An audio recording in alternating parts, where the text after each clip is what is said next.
Hello, my friends. How's everybody doing today? Hope everybody's. Hey, We got everybody. our sidekick ICU right there. So it's been a little bit interesting for yesterday. I was going to go live. The Wi-Fi went out. Today I was going to go live. The electric went out. We've been having like really crazy storms, but thankfully, like I called the electric company and they said it was going to be at 9 o'clock. Um, whenever you know the power would be restored or whatever. Right. So, That's how we were yesterday. There it stormed all day long and just high winds and a bunch of trees were down and we were without power most of the day. it's crazy, Yeah. crazy. How's everybody doing in chat? We are almost in April. Can you guys believe that? Spring.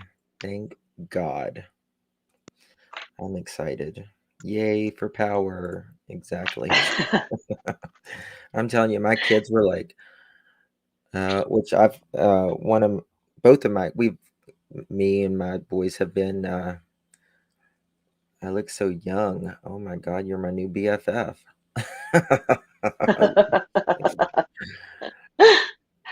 Yeah, uh, it's something about when kids don't have anything to do, there's a switch yeah, and they just go crazy. I mean, it rains, you can expect the switch to flip. yes. I was like, you know, um, they wanted to go outside, but it was still thundering and everything. And I was like, no, not going to do that. I'll tell you a little fun fact about Justin. I am terrified of lightning, not thunder, not storms per se, just the lightning part. Not even tornadoes. Oh, I've never been in a tornado. Oh, they're terrifying. Like Yeah, they're always around us. Yeah. yeah, I know, I That's know. what it feels like anyway. Um, we had a what is it like a derecho in 2009 here, and it was the biggest storm that I had ever seen, and it looked like a tornado, but it was. I mean, our power was out for over 2.5 weeks, No. and it was the hottest, dangerous, just like dangerously hot here. It was just, oh my God. Yeah, You I could think I'd have been packing up and going somewhere where there was air. you couldn't get gas. Like there was like the whole southern part of the state was hit. Maybe even the whole state, I don't even know. But there was nothing.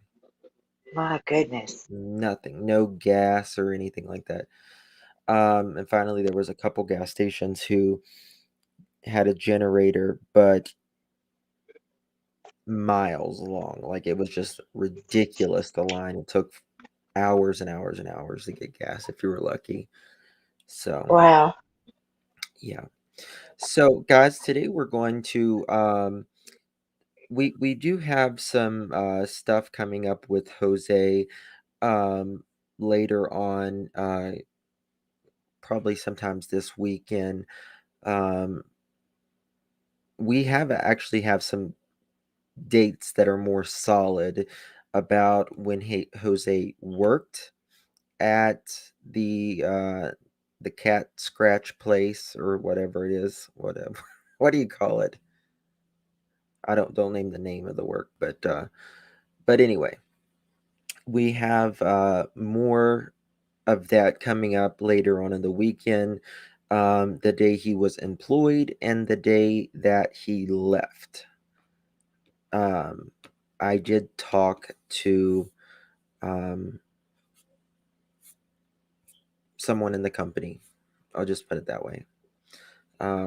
And so yeah, we've got some more dates lined out, um, and some inconsistencies as well.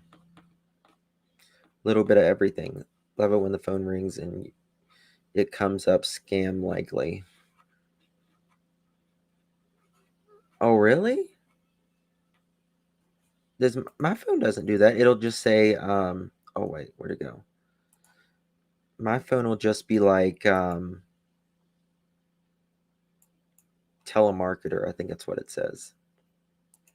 Yes, guys, while you're coming in, if you would please hit the thumbs up button, I would greatly appreciate it. It really helps the algorithms. So today I did want to show you guys a couple one or two things before we get started. One is a woman who had, I'd done a case recently of a young mother throwing her baby in a dumpster. Do you remember that, Uh, ICU? I do remember that. And That I can't imagine. It's horrible. yes, this is the ninth baby newborn abandoned this year, which is a Oh lot, my. you know. Um, this child was born in a McDonald's bathroom and was found deceased. Like inside the. No, you said she threw it in a dumpster. That's right. No, yeah, but this is another case I'm talking about that I'm about to show you Okay. guys. It's just going to take a couple minutes, but they don't know who this woman is yet. Still have no idea who she is. When did this happen? Uh, I'll show you in a minute. I don't really remember. Yeah, Just I know. it's Okay. it's in the last few days. Right. So this mother needs to be found.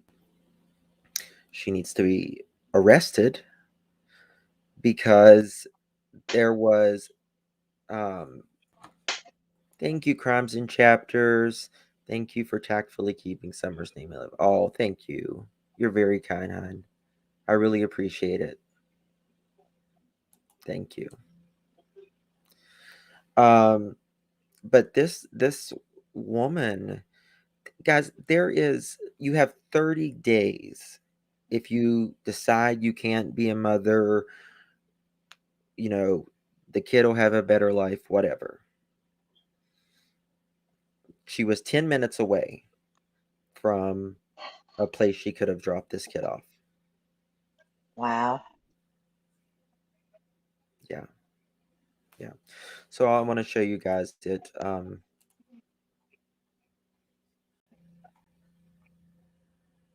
It's craziness.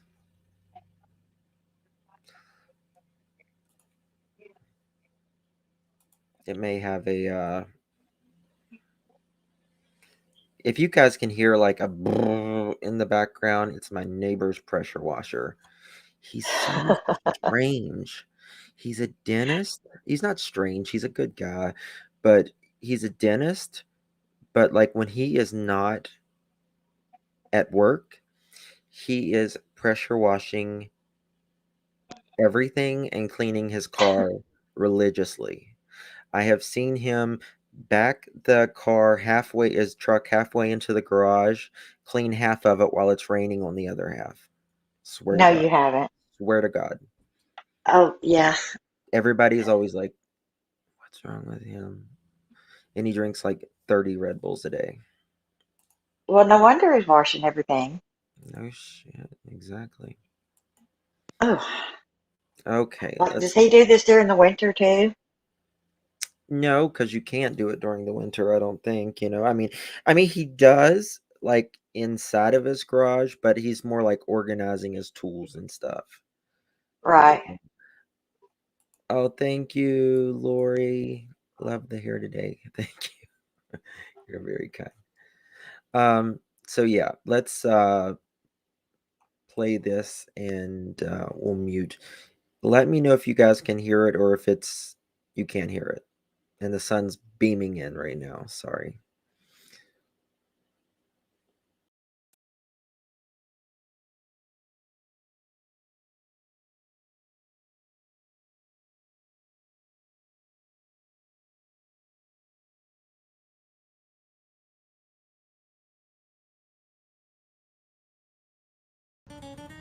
I raised over $3,600 through crowdfunding to translate Moby Dick into emoji. It was like chasing my own whale, an emoji whale. But this Arizona Gives Day, there are causes more worthy of your support.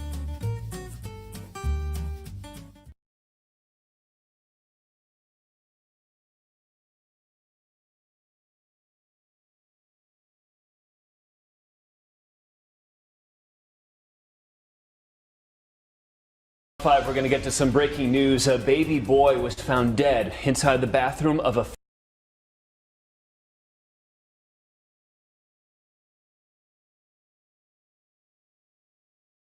Phoenix McDonald's. Security cameras caught a woman leaving that restroom. Yeah, detectives are trying to track that woman down right now. David Caltabiano is live outside Phoenix Police Headquarters. Pretty troubling story here, David. And Nicole, it's just as awful as you could imagine. Somebody inside of that McDonald's restaurant found the child's body, and tonight, with the help of surveillance video, police hope they can catch whoever's responsible. New video shows the woman police are looking for, last seen wearing a black Calvin Klein shirt, black pants, and sandals, who left the bathroom around the same time, police say. Someone found a dead newborn baby. 24 hours removed from a horrifying scene, and the restaurant is still open, with some people changing their lunch plans when we told them what happened. That's sick, somebody that would do that like that, man. Wow. Phoenix police responded to the fast food location Sunday afternoon after someone inside the restaurant saw the dead newborn. It's a scene that you can never be prepared for, is walking in somewhere and locating an infant, a newborn infant. Heather Berner with the National Safe Haven Alliance says situations like this should never happen, but it has. She counts this as the 8th child abandonment this year across America. Arizona law lets parents or loved ones surrender unharmed babies who are up to 30 days old to police departments, fire stations, and hospitals without repercussion. Heather says there are plenty of resources to avoid this crime. The saddest part of all of this is that they don't have any choices. They are at the whim or will of their parent. It's traumatic, I think, because we know there are so many options now. There are so many safe alternatives to placing your baby in an unsafe or dangerous situation. Back to this McDonald's, safe havens are less than a 10-minute drive away. Now people in this area want to see an arrest. Another look at this security cam video of the woman police are searching for. Hopefully they catch them for real. It's like,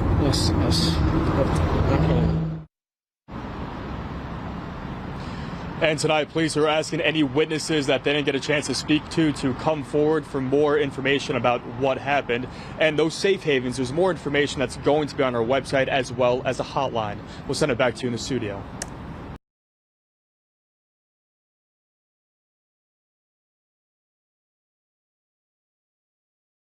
All right. So there we have it. Excuse me. It's just crazy to me that you just go into a random McDonald's because you feel like you're having contractions, and then you have the child and you just walk out like you just went to the bathroom. I mean, it's seriously just like that. It's very sad. And someone was saying that Louisiana was 90 days. That's amazing. That's amazing.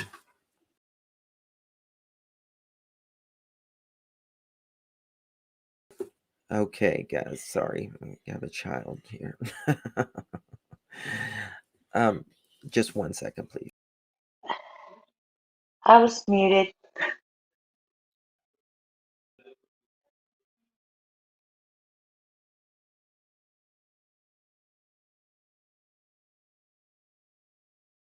Thank you. You're welcome, honey. Okay, sorry about that, guys. And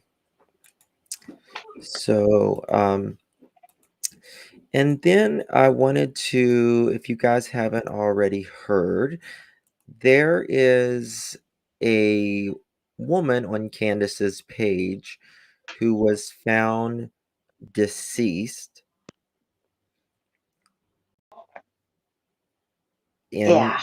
in Tennessee.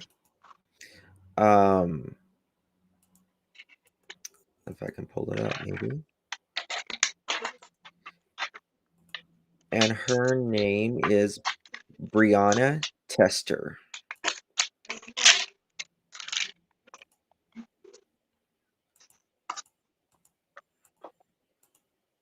If I can find it. Here's a picture of her I'll show first. Now, she looks like a very young girl, but she looks like she's kind of lived a rough life. The Curse of Candace, Hopi says. Yeah, this poor girl. I mean, I feel bad she's for a her. cute girl too. Oh, I do too. Like, you can just tell the hurt on this child. Yeah. She was 20, Robin. Thank you. Yeah. You can just really see the torment. We did find some, and I think I exited out of them. What was her YouTube? It's under her name. Oh, got it. Yeah, there we go. Okay. I'll show you guys. But she, again, she looked like she kind of lived a rough life. She does have a YouTube channel, actually, with 12 subscribers. I will give you guys a little bit of a trigger warning that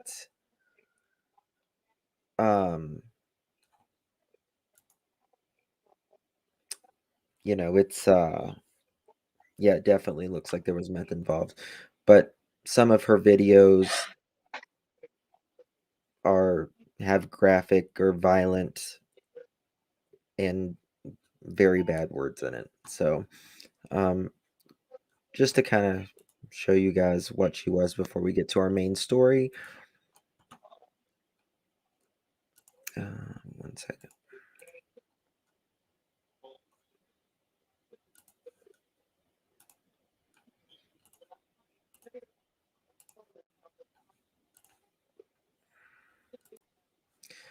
So this is her YouTube.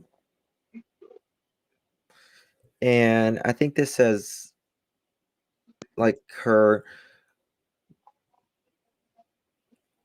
channel was like all the videos from like 5 years ago. But if you notice in a lot of her videos, has black eyes. Yes. And she's kind of like, go ahead. Well, I was just gonna say, if you notice the third video right there, I mean, look how cute she is. Yeah. But yeah, I think she's lived a rough life. But I'll play this one. I'll play a couple of them for you.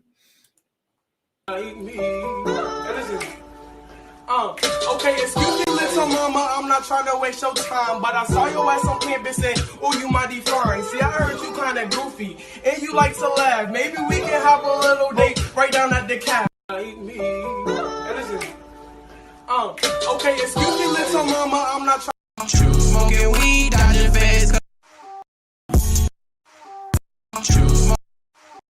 Hey, I should need to know what. Smoking weed, dodging fast, cause my hand hard. Damn. When I dropped out, I said fuck all of y'all. Imagine pulling up to your school in the best car. I was born in 94, I got the tattoo. I just took this bitch that's true. Smoking weed, dodging fast, cause my hand hard. Damn. When I dropped out, I said fuck all of y'all. Imagine pulling up to your school.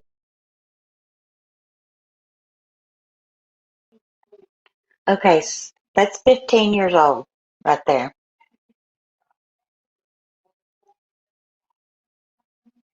I haven't been able to find anything about her mom. 15 years old, but it's like one. I can show you. I want to show you one more of her, because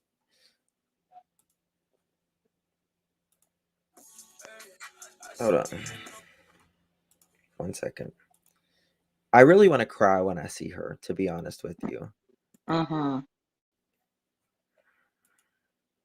Just a kid, and God knows what the hell she's been through. There is no telling. Exactly. I mean, she was living the life of someone, in my day, this person would have been 30, 40 years old. Yes. All right, here we go.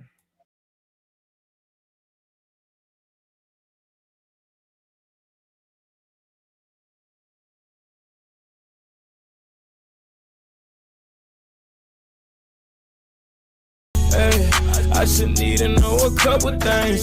Is you down for a nigga really fuck the game? Hey, like is you down for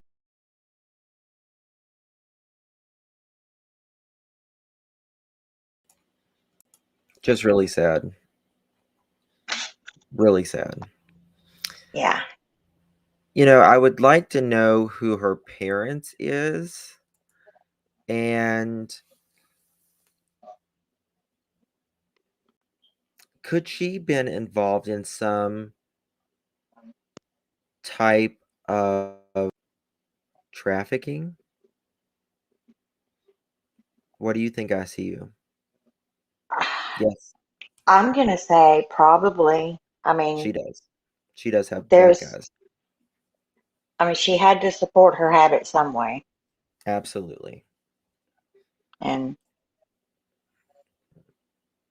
I think in Drinks. one of the newspaper articles we read that said she was homeless.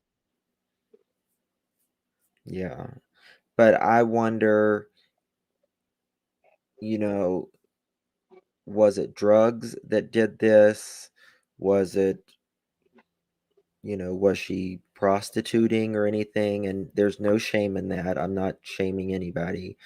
I don't think anybody, even prostitute, should be shamed. But, did somebody hurt her? Did somebody intentionally do something? Was there trafficking? What was it? Could this be? Yes, that's what I wanted to say. She was charged with kidnapping a child, allegedly. What year was it, SU? Wasn't it a few weeks after Summer I don't remember. disappeared? I don't remember. I'm looking again.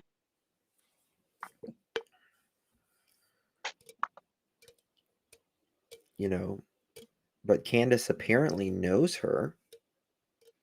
Do you guys think, there could be a ring of drugs, trafficking, anything like that? It's got to be something like that. I mean, I've never seen, I say this all the time, but I really haven't. Every day you learn something new. But it's not good. Yeah. Especially around this case. That's what I meant. Yeah. Yeah, this case, it's just like, with most cases, the people around him, there may be 1, 2, 3, but in this case, it's literally every single person has some Yep. type of criminal record, some type of child P,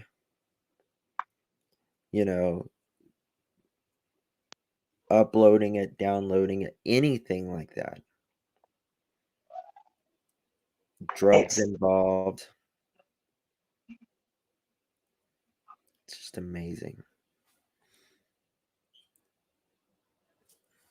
What is it about the shaved heads? I just got that. You know that picture I just showed a second ago? Here, I'll show it again. I never thought of that. Good looking out, guys. Oh, wait, wrong one. Sorry. Wrong one.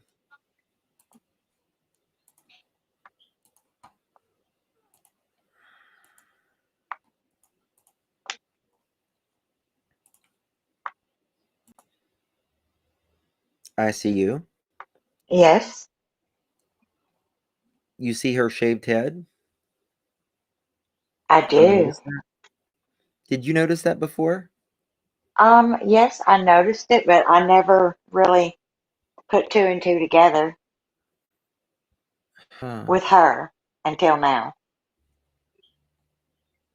Oh, thank you, Vet Girl, my dear. $10 from Vet Girl RW. Okay. You can text anonymously 423 JCPD and your phone number 847411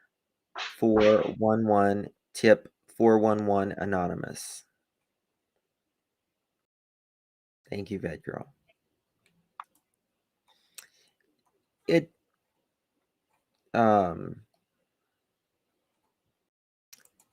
it's more likely a coincidence than not, but you can't particularly rule it out as well. Read Lori Davis comment. Lori Davis.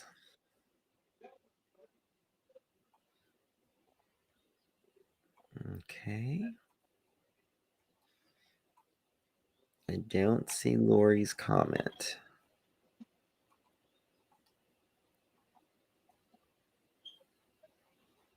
Okay. Shit, hold on. I just saw. She kidnapped a child on 6/29/21.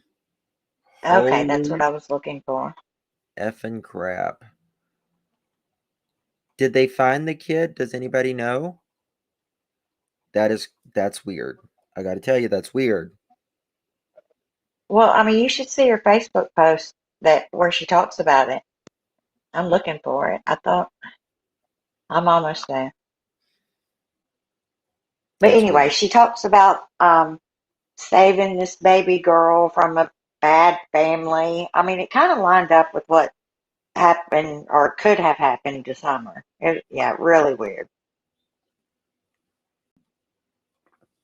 Yeah, I'd like to see that Facebook if you can find it before we move along. Right. That's a little close. I kind of want to know, do you know if they found that baby? The child, and like how old the child was? Uh, Mm, I do not. Never was able to locate kidnapping child in court.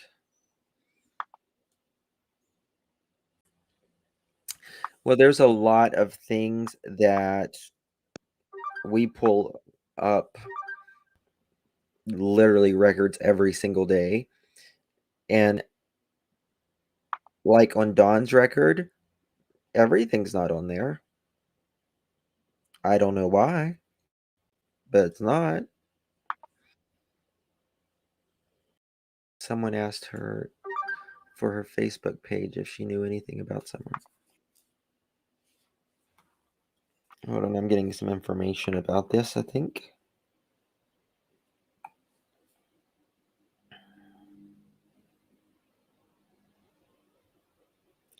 She says she kidnapped the kid because the mom was giving the child meth. Oh, wow.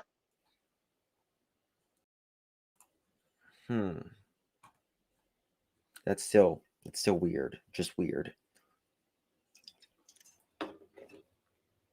Sorry, it's weird. Did you find it?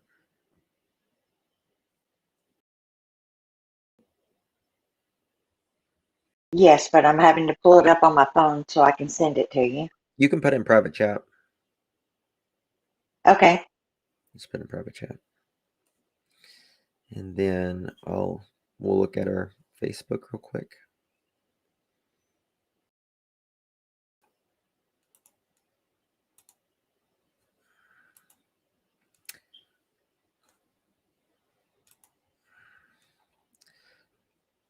Thank you, Bobby Cat.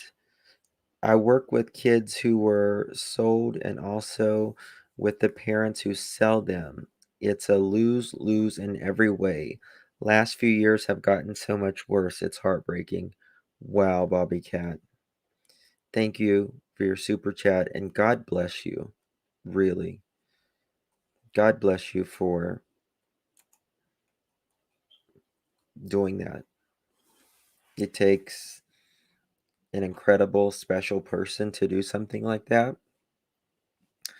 But I know you probably feel like you're making a difference every single day. At least. Did you put in private chat?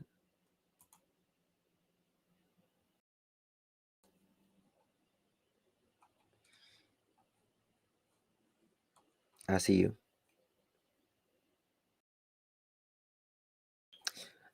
I see you. I'm still working on it.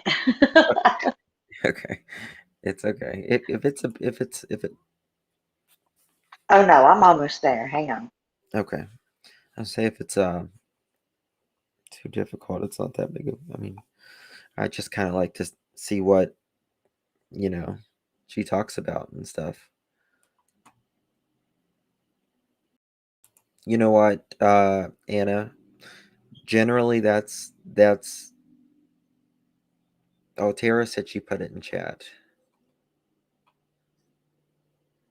Tara, I don't see it. But it might be very few kids get out of it.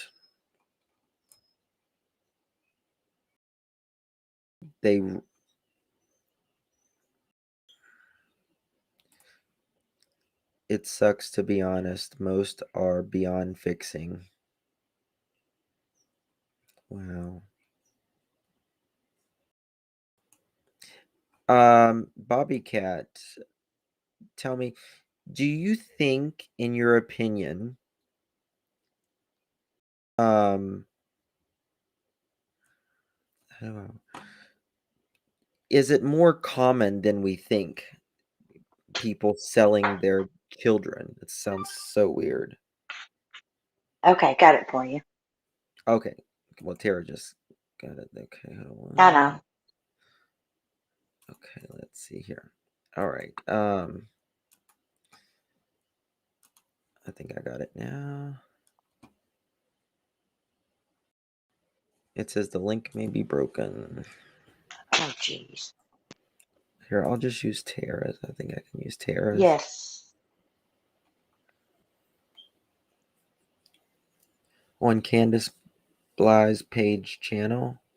What's that? What does that mean?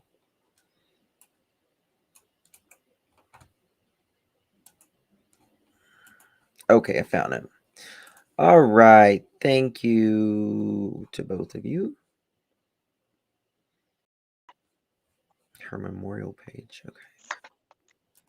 Let's.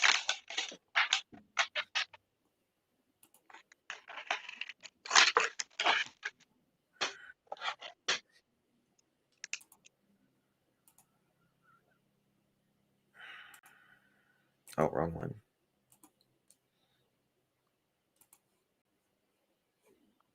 Okay, so this is. Look at her little baby girl. She's beautiful. Yes, she is. Beautiful baby. And that baby's going to be living without a child, a mother rather. This is in January 8th, 2021. Play with me, you play with the devil.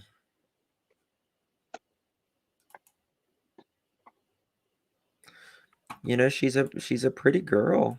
She really is, when She really is. Very cute. she's But it kissing looks him. like she went down fast. Oh, Wow. Man.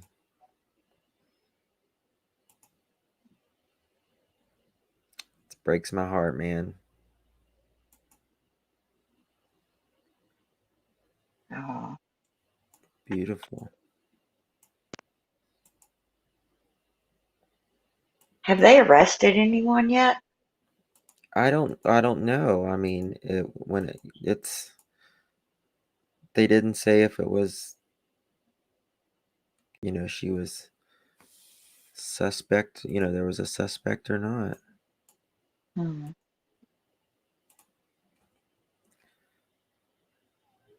But,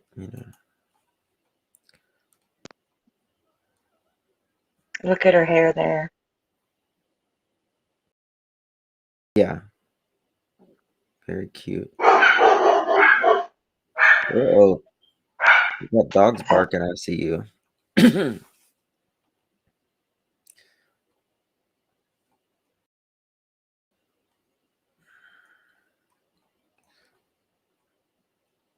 So I don't guess you can see the post on here, can you?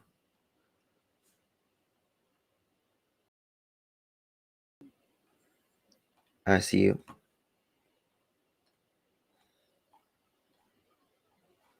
You have to scroll up a lot. What do you mean scroll up? You mean down? To June 29th. Okay.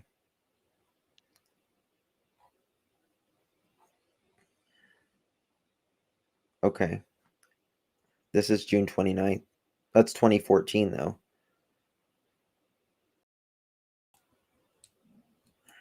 I don't know what you mean. Oh, well, I'm not worried about it. I'm just... She has two profiles. It's the other profile. Oh. Thank you for becoming a member. Appreciate it, dear.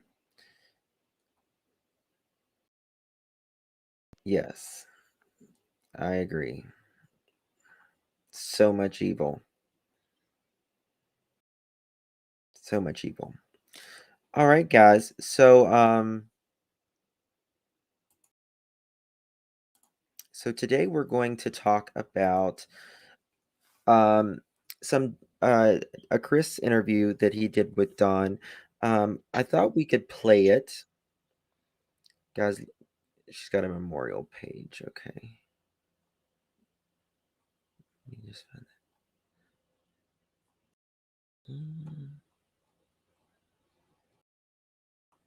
that. Okay, so they'll drop that in there if anybody wants to see it.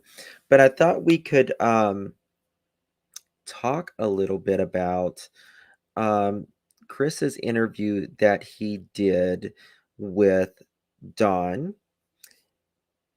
No, we're good, Tara. Thank you. And see if anything has changed from Don's point of view. Or have we learned anything? Can we put anything together? Or has Candace contradicted what Don has said in this interview? Has Grandis contradicted anything in this interview? Or anyone else for that matter?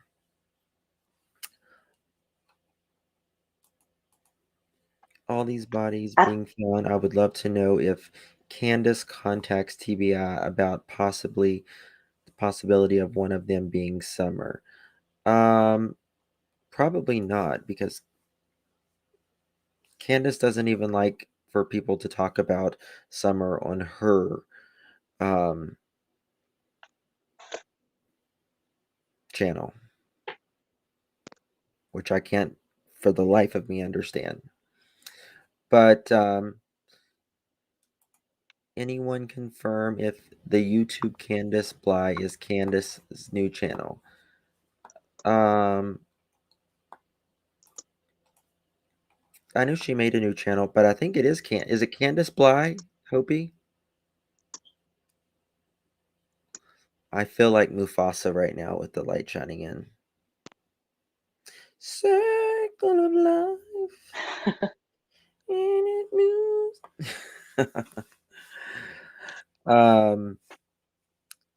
Yes, Candace Bly is her new channel. Okay, very good.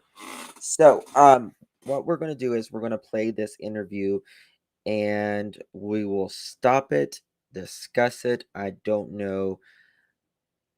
Thank you, Diesel. $10 from Diesel. Great channel. Love wins. Amen. Thank you. Thank you, Diesel.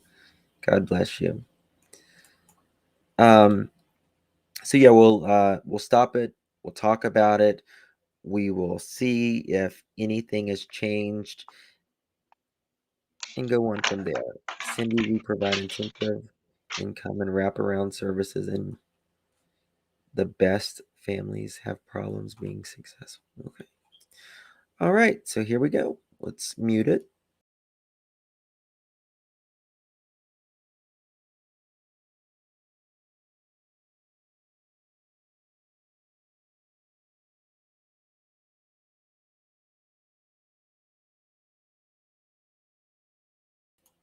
And this is brought to you by the Interview Room by Chris McDonough.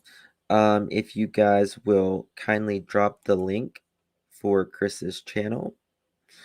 Wonderful, wonderful retired police officer. Just a great human being, full of class. All right, here we go. Hello. Hey, how you doing? Good. How are you? Well, I'm hanging in there. Just hanging in there. I just wanted to call and talk to you a little bit. I might have misunderstood exactly what was going on.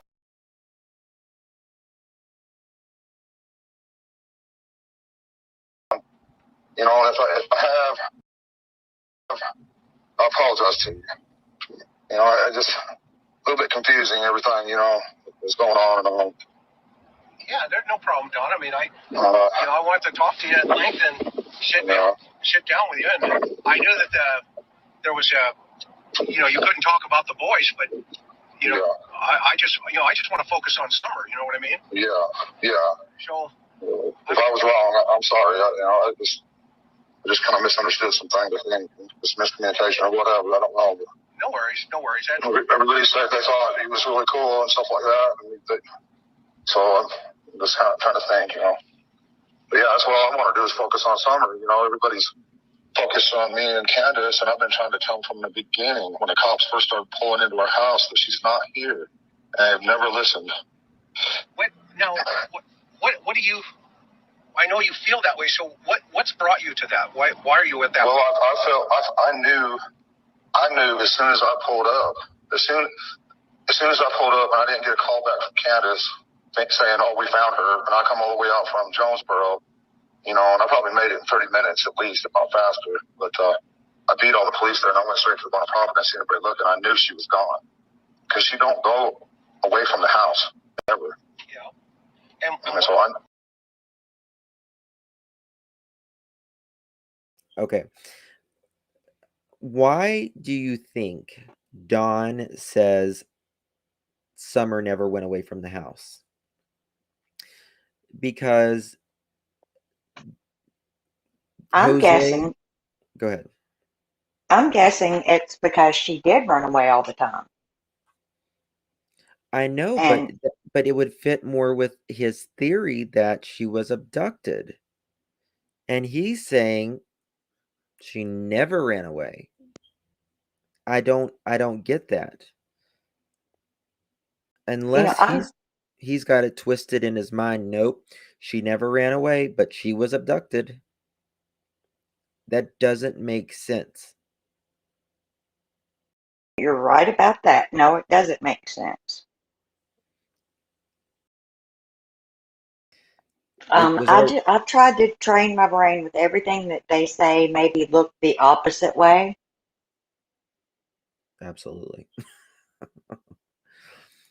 But, you know, I always feel like they do tell some truths, but it's, you know, it's usually when people are lying, they'll still put some truth of the story in there, but, you know, they twist it, which is technically not the truth, but there'll be truthful bits in there. Right, But I've never understood why Dawn and Candace says Summer would never run away, never, ever, ever. And I know that she was abducted, which you will hear shortly. Mm-hmm. Go ahead. Yeah, well, I just knew. I knew right then, that very second, that she was gone. Okay, what inside of you brought that so quickly, brother? Where did you come from on that? I knew they was looking around the hill and everything up top there, and I drove straight to the bottom there where that little funky shed is there, and I went down the hill by the creek in that little 4-wheel drive Subaru. I went straight down there to the creek, and I seen the boys down there, and they know not to travel alone. They was together, and I seen my neighbor walking around, and I knew my heart just sank right there. I just knew it, that somebody took her, because she just don't go nowhere. But she would never leave from up the, around the house there. No way. Yeah, I mean. What about the boys? What were they doing when you saw them down there by the shed? They weren't by the shed. They was down if you look down where the power lines are, you go straight down, they were looking, walking around looking for Summer. And I knew I just knew she was gone. I mean, but trying to tell the police that and everything when they just pulled up, and then they blocked all the roads because I guess they took the time to call in search teams and everything like that, thinking that she was just lost in the woods. And I was trying to tell them she's not lost in the woods. Somebody has taken her. I tried to tell them that, and they never did listen to that. What was your feeling as to why they weren't listening? What's your gut? I'm not sure why. I'm not exactly sure why that is. I mean, probably because they figured that she was just lost. I don't know what I'm talking about, and and they had they all have different questions and this and that. And, To me, it's very strange how he's like, I know she's gone, and the police are, when your kid is missing, you don't automatically think an abduction necessarily. You think they're around here somewhere, right? Right. So he's Yes. saying, nope, I know that she is gone.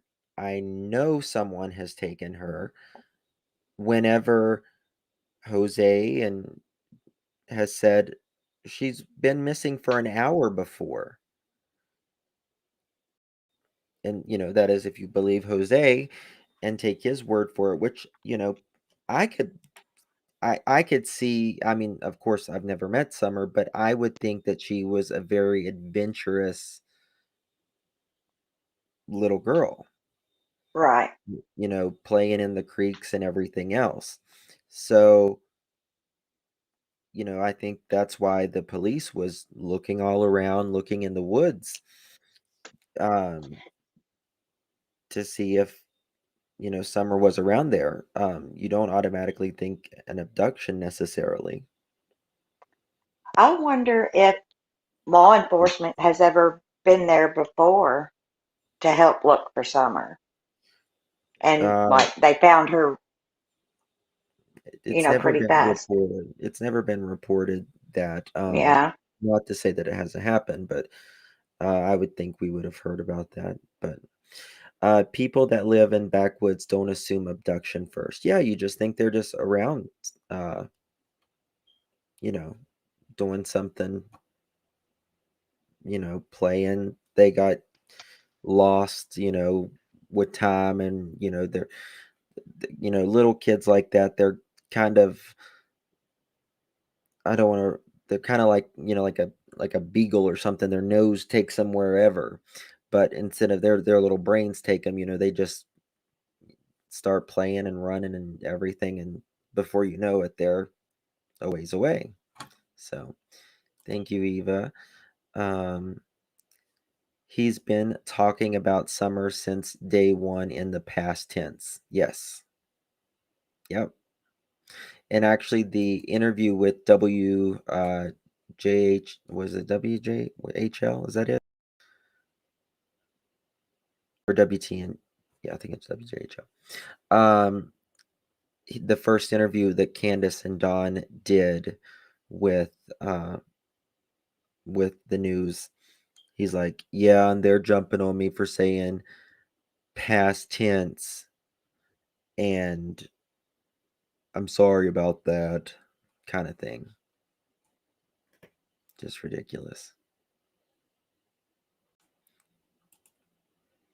Or the neighbors they think of. Yeah, you would think about someone around there. Because trust me, I've been on Ben Hill Road. There is not a lot of cars that goes on Ben Hill Road. You're either having a delivery, you live there, or you're visiting, which nobody visits anymore, let's be honest. Or you're lost. And it's, I mean, Ben Hill goes down, a few miles, but it goes to pretty much a dead end. I mean, it turns into like a path, like an old four-wheeler path or something that's on private property. So you can't drive there. So, Probably because, many times before it's always been the parents too. And so, or whatever, I'm not sure, but I just knew that she was headed down the road somewhere in somebody's car, and no matter what I was saying, it just wasn't getting through. And I just felt like I was just totally lost. I was in shock. Yeah. A complete shock. Now, when you got there, describe for me what the scene looked like. What was going on? Well, the police started coming in and everything, and I'm like, well, I'm going to go take my car, and I'm going to go look here and there, and drive around. And I drove, like I say, I was in shock. I didn't know which way to go. So I tried to drive down, and I got down there on the road, and there were these people bringing their trailers in and their four-wheelers, and all of Ben Hill and Beach Creek was just bottlenecked. Traffic jam. Couldn't get nowhere. Right. Couldn't go nowhere. And then what about, now are these all cops or are they search and rescue? Well, they were mostly police and, volunteer search and rescue or whatever like that. Okay. But I didn't, I probably didn't clarify on the phone, either that she was abducted because I didn't know at the time. But when I pulled up there, I knew that, she was gone. And maybe I didn't communicate that to them like I should have. Don also states that he was there before the police. That is absolutely untrue. There was at least one police car. I see you dropped. There was at least one police car there by the time Don got there. And also, I mean, like, I get it. You want to go look in your car or you want to go kind of around, but I don't know if that's necessarily the best thing to do. I mean, if your kid is just missing for a few minutes, welcome back. I see you. Thank you. Of course, my earbud went dead, as it always does. No worries. It happens all the time. But but he states that there was no police there when he got there. That is untrue. If your kid is missing just a couple minutes, as Candace says, why would you get in your car? You know what I mean? Like, are you going to immediately just jump in your car? Or are you going to be like the police and looking around the property? I mean, they were looking in the property. Why are you getting in your car? Right. Of course. I mean, you would start at your house, right? But there's only one way into Ben Hill Road. Like, I mean, Ben Hill. Like, I don't think she's going to get off that road necessarily because it's a little bit, especially with just a few minutes. You just passed everything that you're getting ready to go back through again. It makes no sense. It does not make sense. And they said she went to the church and turned around, right?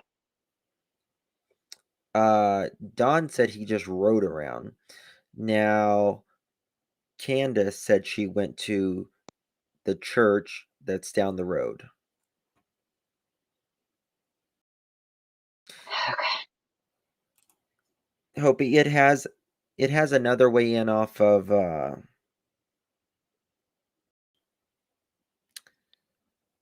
you talking about I'm trying to think of the street off of I forget what it's called. If you know it, Hopi. I mean, but that's like going up a hill and stuff, and the kid's not going to go that way. Bottleneck, what does that mean? Bottleneck on that road. What's a bottleneck? I would think it was like so many cars there, it was hard to move. Oh, gotcha. Oh, okay. Like Don was saying, okay.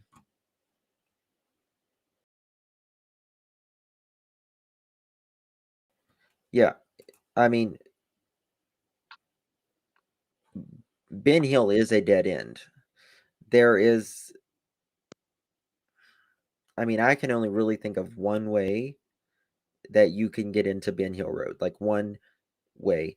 Now there is another, which I don't even know if it takes you out of Ben Hill Road, because the road looked like it was very small. I mean, I'm telling you,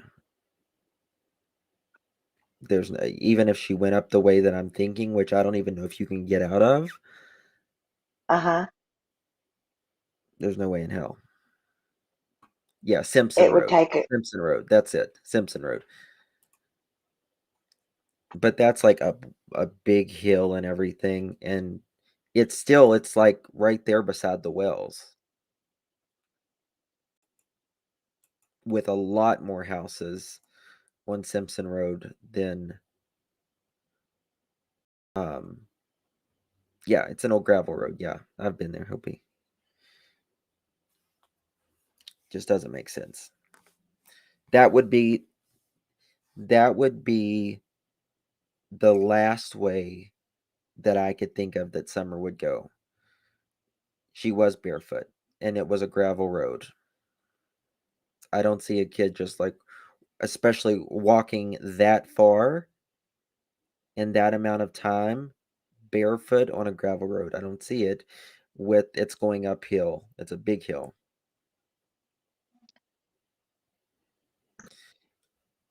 Elizabeth, it's not a dirt road, it's a trail. It's a dirt road is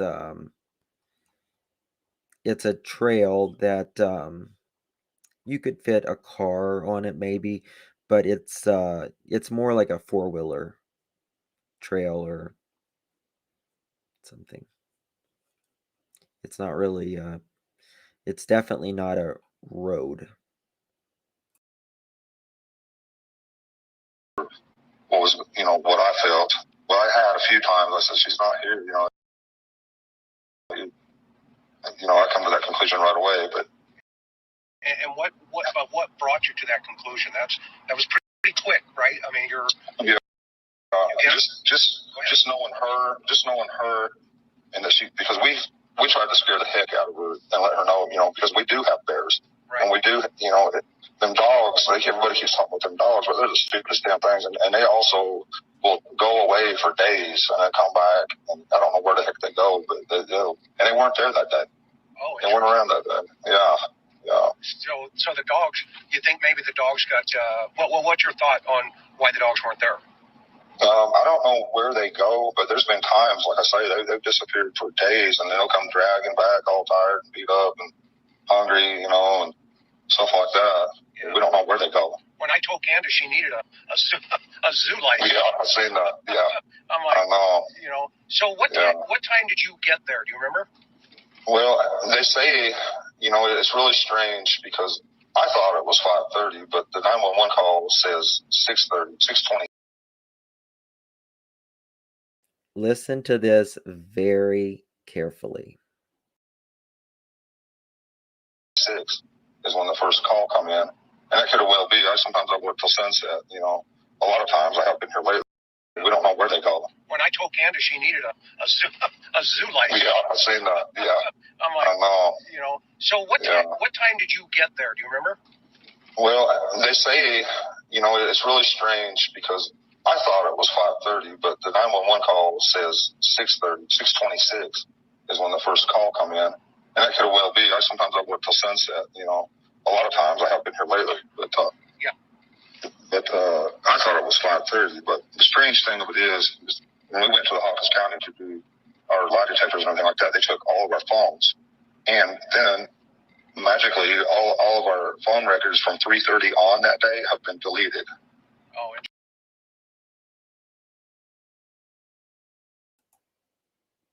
This has always stuck out to me. One of the things that Don has said, this part right here has always stuck out to me. He said, well, they say, it really strange because I thought it was 5:30, but the 911 call says it's 6:30, 6:26 is when the first call come in, and that could well be. I work till sunset, A lot of times I have been here, I think it says lately, but and then he says I thought it was 5:30. But the strange thing is it went to Hawkins County we went to Hawkins County to do our lie detector and everything like that. They took all of our phones, and then magically all of our phone records from 3:30 that day have been deleted. I call bullshit. I definitely call bullshit on it. What was the date of this call, I wonder? I don't know. Well, okay. I know it was summertime. Right. Well, it's not, TBI is not going to give them their phones back. That's just not how they operate. They wouldn't delete part of the phone. No. And knowing what we know now about Tim Mullins allegedly downloading things from that Dawn's phone, I wonder if by the time this interview was done, if their phones had not been deleted from 3:30 on by Tim. Does that make sense? No.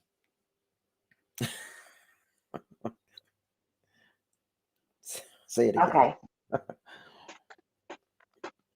I think I threw myself off when I thought about the date. But you have to put it in really basic terms for me. Maybe Tim Mullins got a hold of their phones and deleted that time period. I don't know.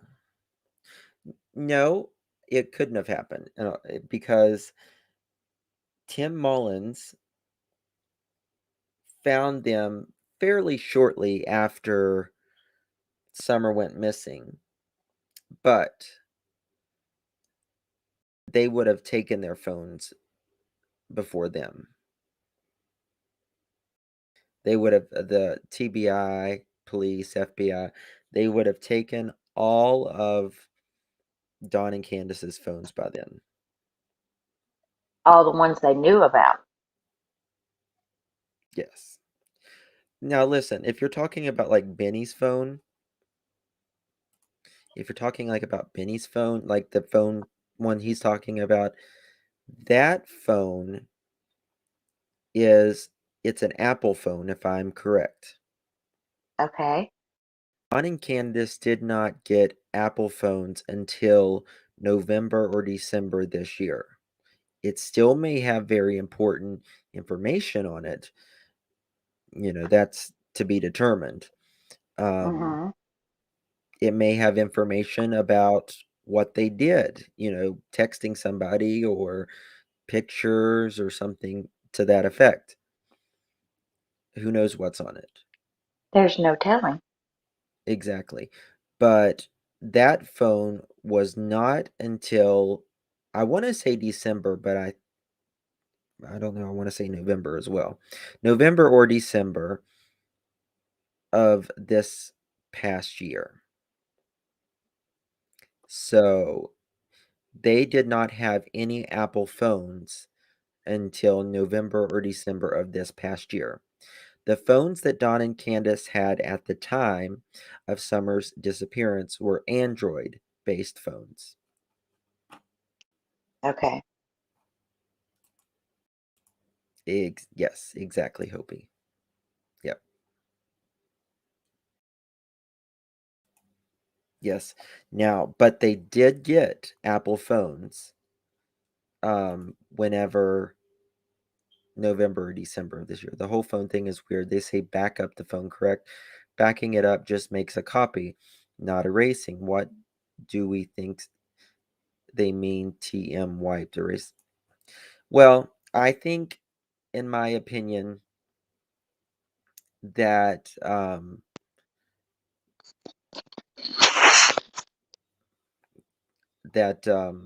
sorry. What was I saying? I completely forgot. I was looking at, if I look at the damn comments, I lose my I know. I have to, right. So I better. You were talking about Apple phones, Android Oh, yeah. phones. So, yeah, basically they did not have any phone. They did not have any Apple products until November or December of this past year. What I think happened, I think Don or Candace deleted messages, phone calls, records, pictures, anything from the time that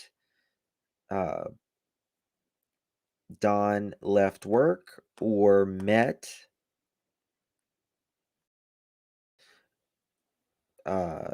Candace, or if like Don met her at a secondary location, or if Don showed up at the house. I do not think Don was at work all day, in my opinion.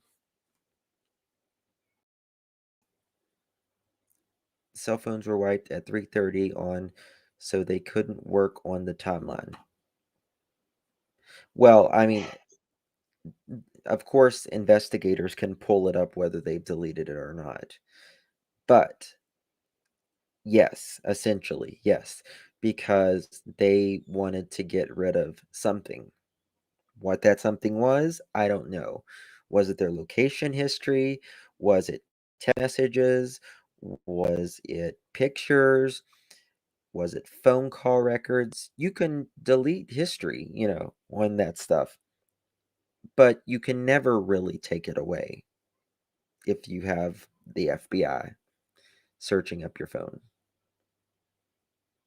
Oh, yes, they can find out anything. And I'm going to say all the above with all the options you gave. Yep. I think so too. This part is, for me, in this interview, is just one. Hey, Jelly Tots. Good night, honey. Has just always stuck out to me. And he says magically. Like, he is literally trying to throw the TBI under the bus here. Several times. That's a very bold move. Very bold. Magically. From 3:30. Did he say 3:30 to 5:30 or 3:30 to 6:30? He said 3:30 on. Yeah.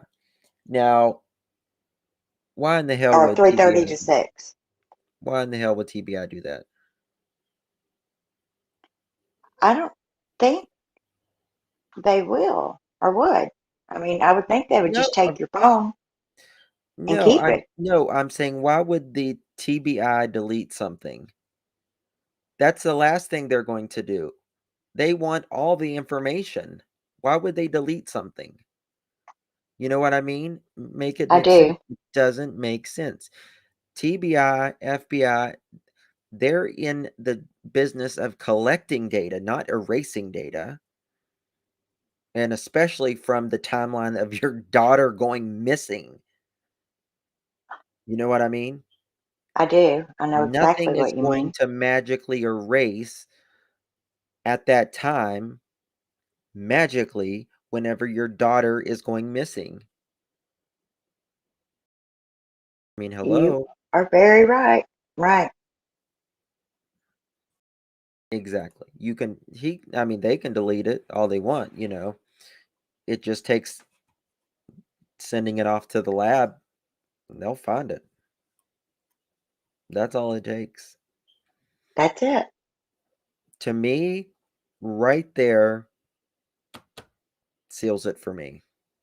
That they, if they haven't done something, they certainly know something. Certainly. At Of the course they very, do. very minimum.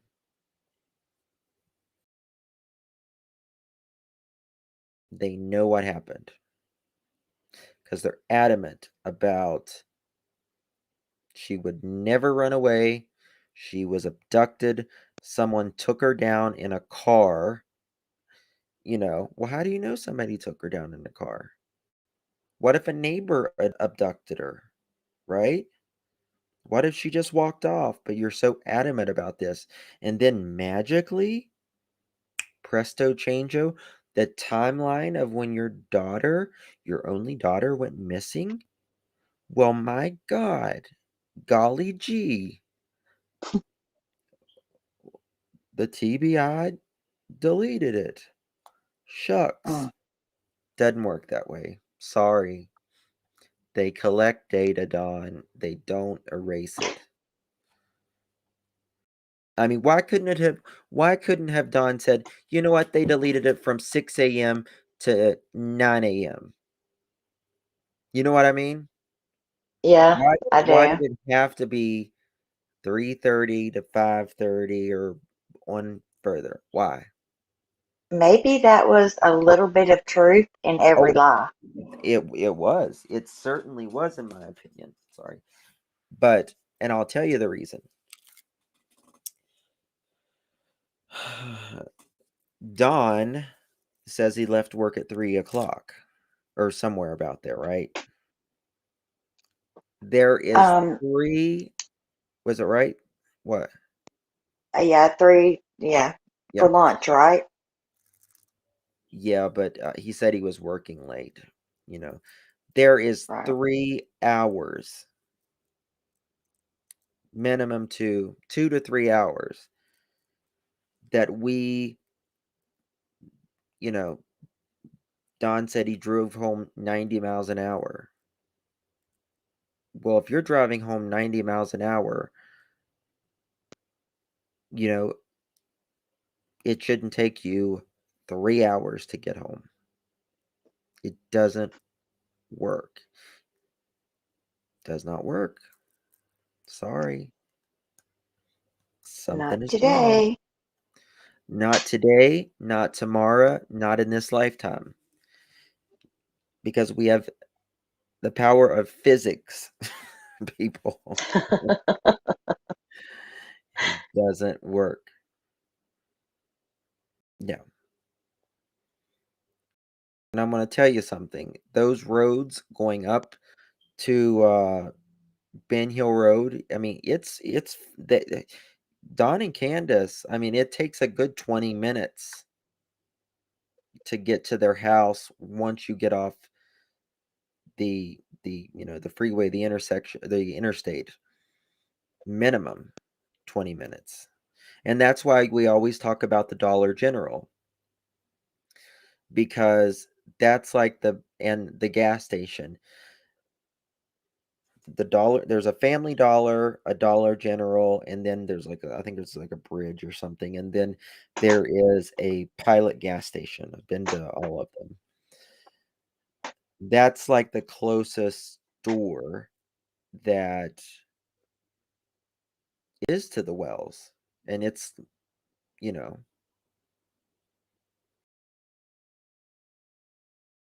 that's how close it is. So that's why They always, I think Candace and Dawn always went to get those stupid frozen pizzas. So sad that those kids had to eat constantly. All right, let's continue. Interesting. Yeah, me, my wife, and or her mother have all been deleted from 3:30 on. So they had your phones that day then? Yes, sir. And when did they give them back to you? Me, my wife, and my mother-in-law. All three of them. I just have to stop on this. Thank you, Beck. Appreciate you, honey. Thank you for the kind words, and thank you for the super chat. Appreciate it. Isn't that interesting? I see you and the people in the chat. Isn't that interesting that not just one phone got deleted that day? Not just one. From the time my daughter went missing, not the day before, not the, a week from then, or a week past. All three phones from 3:30 to 5:30 on all three of our devices went nilch. I had not noticed that before now. Yes, you have a better chance of getting struck by lightning 3 times. It's not going to happen. No. They're not going to delete that data. They don't have to delete that data. They just copy it. They don't pull it off a certain part no, they just copy it. It doesn't work. Yes. All three phones. And again, it was just the time around about Summer went missing and Dawn really cannot be accounted for. Magically. Absolutely. Marilyn. Magically. No. Don't think so. Don't care how many ways you cut it. Not going to happen. I give them back, fairly quickly, but we never even looked at them until about, a week or two ago. We had some detectives that we talked to, a lot, and they wanted to know exactly this information, and we all looked, and it was all gone, deleted. Oh, interesting. Yes. So what about when you, in your gut, I was watching the news, you on the news channel, and when the reporter asked you, what's your fears and stuff, and what is your thought process about where do you think she is? Well, at first I thought, it's got to be some sicko hillbilly druggie, drug her out in the woods or something, or somebody put her in her car and took her not too far away or whatever like that. But I'm starting to wonder if it isn't some high-end thing. Maybe somebody's seen her on Facebook, because my wife was always posting stuff on Facebook. It could have been, she could be anywhere. My mind just goes back and forth. I don't have any idea. But I figured kind of that. Well, a lot of people are talking about Ann Dudley. I don't know. I've never seen anything like it. I've seen people on. I've seen. Okay, in one breath, he threw 4 people under the bus. He literally threw 4 people under the bus. He threw Dudley under the bus. He thought it could be some drug hillbilly meth addict, right? Second person under the bus. Now it's some rich person under the bus, right? And then he's blaming his wife. Candace always puts stuff on there. Boom, boom, boom, boom. Just It's like, take a deep breath before you blame the second, third, and fourth person. Don, come on, dude. I mean, he throwing stuff against the wall to see what'll stick. That's what he's doing. That's the only Right. thing he is doing, is throwing it against the wall to see what will stick. You know, it's kind of like fake psychics, not real psychics. I'm not saying that, but like the fake ones, they'll just throw something against the wall to see if you'll, it's called cold reading. Uh-huh. And that's what the fake psychics do. They're just throwing stuff against the wall to make your wheels spin. And that's what it's a manipulative, it's being very manipulative against some other dude, as Chris said. Exactly. It's always some other dude. And Chris is right. That is the only thing I'll pour a cup of coffee. Okay. It just does. It you just can't. I mean, they have literally thrown everybody under the bus except themselves. These people have not taken any accountability for anything. I was only gone 2 minutes and somebody ran up the hill, found the kid, broke through, grabbed her up. She laid, she didn't kick or scream right, and they hauled off fast in a car. But nobody saw a car. Nobody saw nothing. Doesn't work.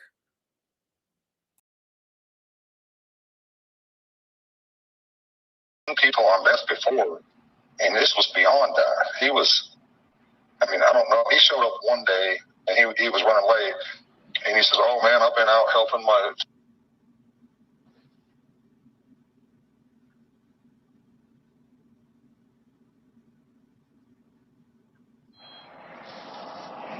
Hello. And he was running late, and he says, "Oh man, I've been out helping my uncle clear land somewhere, and blah blah blah." And this is a man that I let him in my business and give him 50%, and all he had to do was show up, and he's already given me excuses, But whatever he was on, it was bad because, he wouldn't listen to anything I said. It's hard to explain, but he was just fighting me every inch of the way on everything, and I give in and would let him do. Okay, you want to do that, fine, but he thought that there was all kind of dirt in his mud, and he wanted me to throw it away and get him some new stuff, and he blew it up. And he's like, "Man, you put it back in there, what?" And just like yelling at me. And then later that day, he's like, "Just go home." He was throwing mud all over the floor, a brand new house, throwing mud all over the floor. And it took him 2 hours to do a 20-minute thing. And he was just so hyper-focused on it. That's a word I picked up off of YouTube about meth, but hyper-focused. I can't remember the rest, but he was absolutely hyper-focused on this one little thing that took him 2 hours. And he just couldn't get it right. He was frustrated and just going on, and finally he says, "Why don't you just go home? I can handle this house. I just hired this guy like 2 weeks ago." Right. So he says, "Go home," and all that, and I'm thinking, wow, this is crazy. So I go to lunch, I come back, I tell him, "Go home. Go home now. Get the hell off this job and don't come back." Well, he got mad. He tried everything in the world and anything he could to get at me and get me fired. He called my bosses constantly, harassed him constantly. You guys, I think this happened the day before Summer vanished. And he'll say this in a second. I think he fired, in my opinion, Dudley, because he didn't want someone working with him the next day. That would make sense why he made up all this stuff about Dudley. Yes. Because, yeah. He didn't want eyes fixated on him. He wanted to be there alone that day. He wanted to make an entrance, to be around his boss for a minute, wherever they were. But he did not want someone right beside him that day. Yes. Believe you're right. He did not want eyes on him.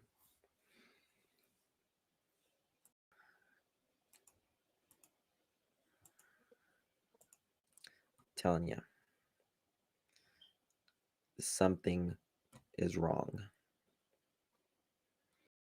I don't think him and Dudley got along good to begin with, but it's very interesting. This happens the day before Summer goes missing. Yes, it is. Continue.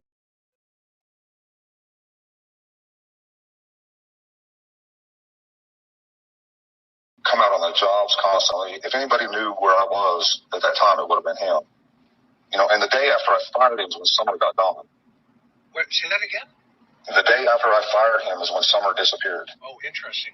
Yes, and he has tied hands to all out. Well, I've talked to them, met here and there.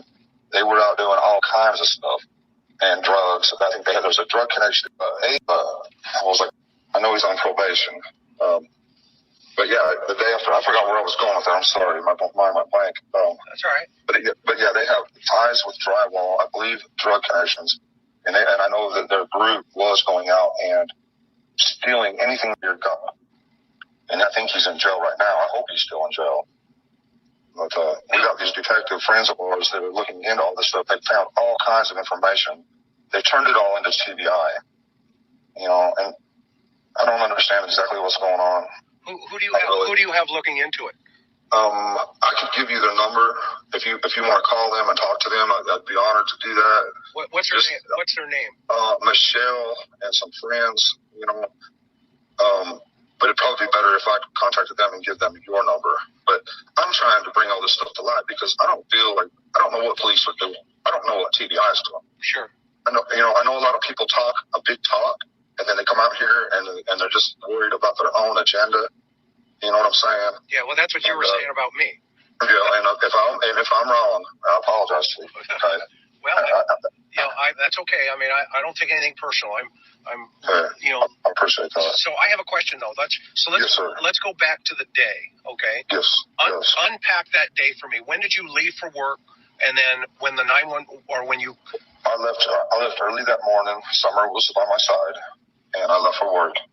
And I worked all day, and then I called her at some point. I guess when she was in Walgreens, I says, "Well, what are you doing?" And so she said something about taking them out to the lake or whatever. I thought, well, hell, I might as well just work late because there's no point in me going home. They're out doing their thing, and I might as well just stay late and do what I can. And then, my boss come by and make fun of me. She stopped my car. I was using that brand new car for Drywall and give me a hard time about that.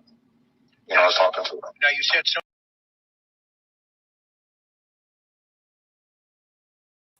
We don't know that Don's boss said that, but I think the reason Don said my boss made fun of me about bringing that brand new car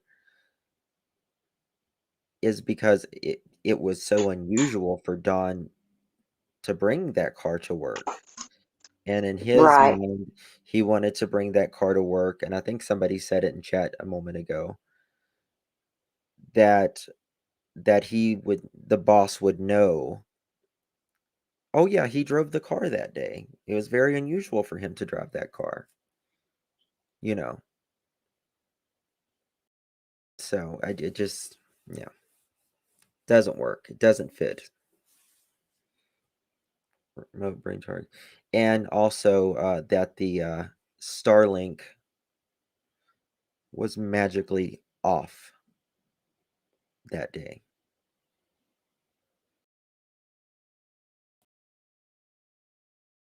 Summer was by your side. What does that mean? She was asleep by my side when I woke up. Okay, got it. And what time was that approximately? I'd say about 7.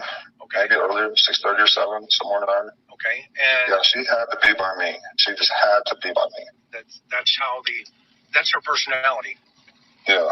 No. Yeah, she loves me to death. I can say just one harsh word to her and she would break down. I'd have to apologize to her 10 times over.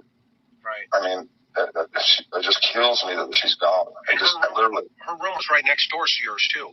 Yeah, and we tried to make her sleep in her own bed, and she'd come in to me with big tears in her eyes and say, "But Daddy, I want to sleep with you. Yeah. I want to be with you." And I couldn't say no. I just couldn't. And how long has she been doing that? For 5 years. Wow. All her life. Every night? Yes, sir. Wow, that's a bond. Yes. Yeah. Wow. And so walk me through it. What time do you get up, and what do you remember last about seeing Summer? All I remember is when I woke up is her feet and her foot being under me, kind of, you know. I remember her being there, and I covered her up a little bit or whatever and left. And she sleeps just right between me and Mom every night, you know. Right. But, yeah, I just went to work, normal day. Luckily, you know, I guess, that a couple of guys I talked to that day, and the big boss seen me that day, knows where I was. And it wasn't 30 minutes, 40 minutes after Jamie left. We sit there and talk for 30 minutes, just sit there and talk, you know. Now, but after he left, okay, Jamie's he's another finisher that was working out here. Got it. So you leave the house, and what car do you take that day? I forget. I had the Subaru that day. Okay. Yeah. Why didn't you take your truck that day? People are going to ask. Well, because the car was just sitting there, and I'm paying these payments, you know, $600 a month plus the insurance, you know, and it's just sitting there. And I thought, well, I may as well get some use out of it. And I threw all my tools in there and started driving it for a little while, just because, you know. Yeah. And so, I mainly bought it. Yeah. So you take the truck, or the car. How far away is your job? What are you doing? It is 45 minutes away in Jonesboro. All right. Yeah. And then, what time do you get there? Do you remember? I don't. I probably went and had some breakfast, you know, somewhere or whatever, and come out here. And I don't remember for sure. No, I don't. Okay. What time do you call Candace, if you remember? Notice how he is not. He knew from 3:30 to 5:30, right? That they magically erased. But these times right here, when we need to get to the nitty gritty, if my daughter was missing, I tell you what, I would be thinking real effing hard. Yes. I would be checking real hard my brain. Because I would, you know, if my daughter was missing, I would say, you know what? Throw me in jail. Go ahead, throw me in jail, but just find her. You know what I mean? Just find whatever it takes. Yeah. Sounds really broken. And guys, you can disable Starlink. There are a couple different ways you can do it. Even if you don't have a subscription to Starlink, it still tracks you. But you can do certain things. One being through the radio. So yeah, and there's other ways you can do it as well. Starlink is like OnStar, but it's for Subaru. It tracks your car. If you have an accident, you know, it activates and gives your geographical location for, you know, first responders, that kind of thing. So. And is there any way it can be turned off at all? Yes, that's what I just said. You can do it through your radio. Now you have to know how to do it. You just don't push a button. So, but yeah, I think Benny, even in his call, he says Starlink was off, if I'm correct. So, yeah, but he never gives Chris the tubs. Exactly. I'm just trying to figure out the timeline and the window. I'm trying to think. I'd say, you know, maybe 3 o'clock or something like that. Okay. I don't know. I'm not sure of that at all.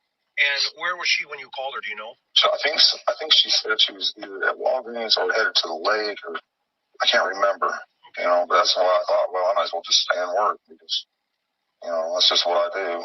But, yeah, I mean So when you got the call, what was the first thing that came to your mind?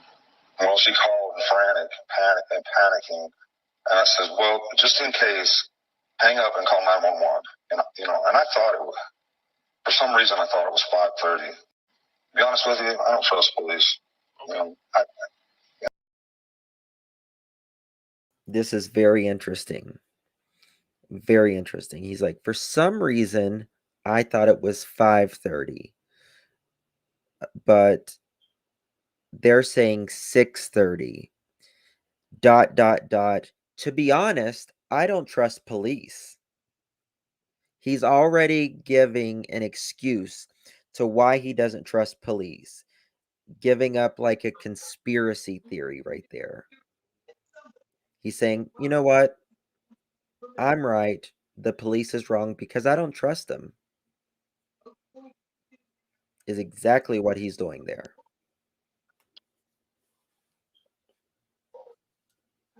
Any thoughts, ICU? I agree with everything you're saying.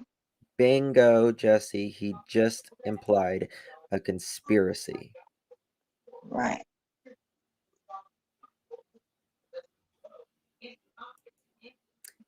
No.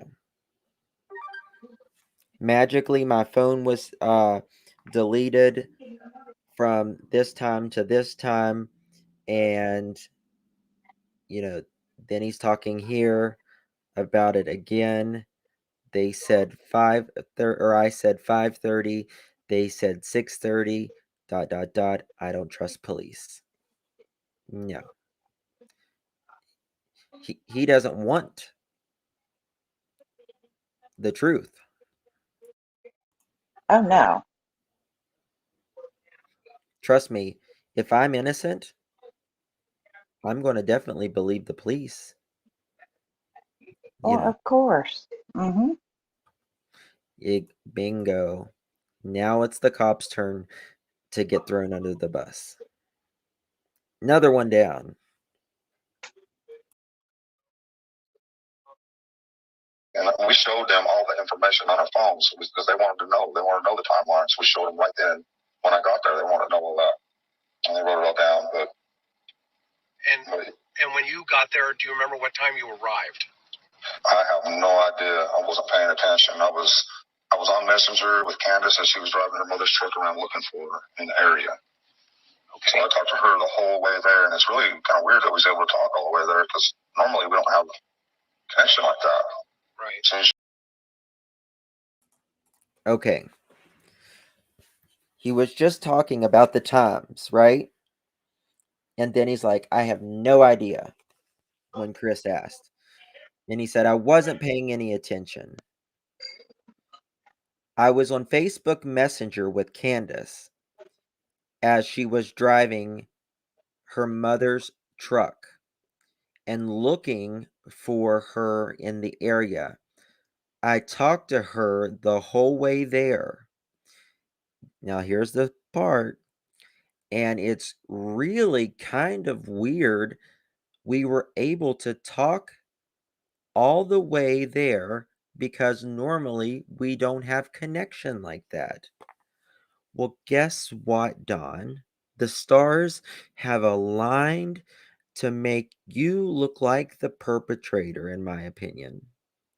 Because not only we go back to that, throwing everybody under the bus, and then the phones erased on all three phones, all three, from 3:30 to 5:30. He knows those times because he says they were deleted. Notices how he knows the times that he's the victim of, but he can never tell a time that may show that he's not telling the truth. Notice how the stars aligned when he says, you know what?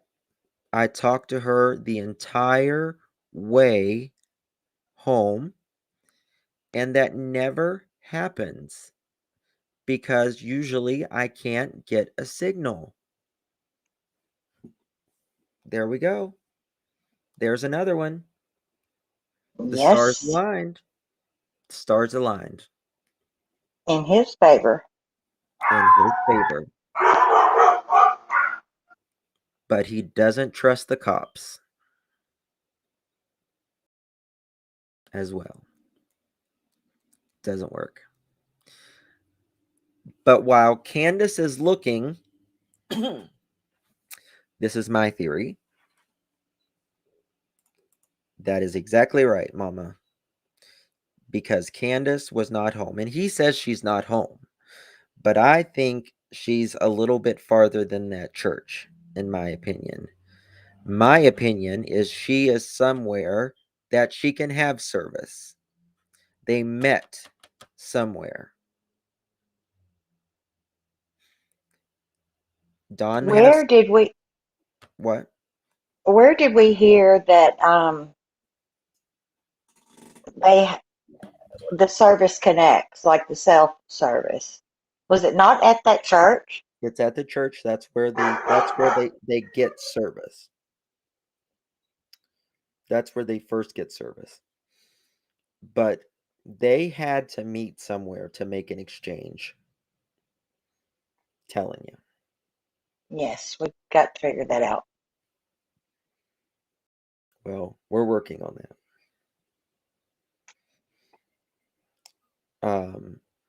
We're working on another good piece right now. Hope to have it out in the next couple weeks.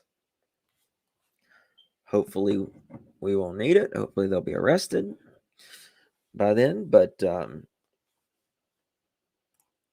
Donnie thinks he's secured a place in line in the resurrection. Yes. Yes. I think Candace, I think there was an accident of some sort, whether it was at the pond or was at the house. I don't know. That I don't know. But we do know that Candace left twice that day. And I think, yeah, if you lie, you must have a good memory. I think that Candace met Don for a handoff. And that's why Don was driving 90 miles an hour wherever he was going. And driving like a bat out of hell, as we say. Did something, whatever, with Summer. Sold her, gave her. She was already gone. Who knows? And then he came driving back and he said he was there before the police. But he wasn't. Right. And then he's like, oh, well, there may have been one cop there at the bottom of the hill after Chris says, no, there was a cop there at the bottom of the hill. And then he, makes up, oh, well, there might have been one cop. Right. There might have been one. There was more than one. Because it takes a while to get out there. You got to have the 911 call. You dispatch, ever how long it is to dispatch, and you're going to have to drive 20 minutes out there. So, no, doesn't matter. No. Thank you I so agree. much, Mary. Is law enforcement waiting on the grand jury? Well, we hope.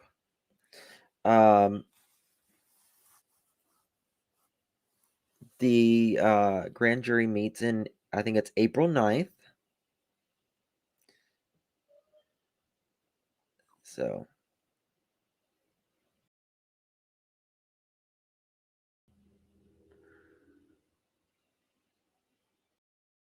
Sorry, I think I hear. Okay, I'm gonna play this. I gotta mute. I gotta check something. Yeah, it's kind of odd. And what was she driving? Her mother's truck. That the Chevy, the Silverado? Yeah, yeah. And what was Grandma doing when you showed up? I don't even know what she was doing. I think talking to the police and probably just standing there looking or whatever. I don't know. And what were the boys doing? Looking for Summer. And then once all the police started arriving, they, bottlenecked all the roads. Nobody could move. So they was in a state of confusion and panic, I'd say. Now, cops in and out. Was there a car at the bottom of your driveway when you pulled up? Like a cop car or anybody? You just pulled right There in? was nobody there. I was the first one there. Oh, wow. Yeah. Yeah. Yep. And what about when you got there, what was your first impression of where you should search first? Well, that's why I drove down to the bottom, because I didn't even go to the house. I went straight by that shed on the bottom. Yeah, is that the one where off the bottom of your property to the Yes. Okay. I got that little dirt road. I went past that and went straight down that hill, straight to the creek, and that's when I seen my boys, and then I seen my neighbor Don walking to the left side. The boys were on the other side of the hill, and I knew, like I say, my heart just sank right there. I just knew she was gone. And what brought you to that place first and not to the house? Well, I figured they was looking all over the house, but I was thinking, well, he probably ain't been out on property yet or anything, so that's what made me drive down there first. Okay. And then, did you go into that shed? No. Is that yours too, by the way, real fast? Yeah, that's ours. What I did, I don't know if I checked it then or later, but I know I did go in there and look, but I'm not sure if it was right then or I might have parked and walked in there and looked real quick. I just don't remember, but once I knew she was gone, I went to the top of the house. Went up the driveway up there. Well, so why wouldn't you have gone into the shed? I'm curious. Sorry, I had to step away. Do you want to add anything on that? Because I missed it. I see you.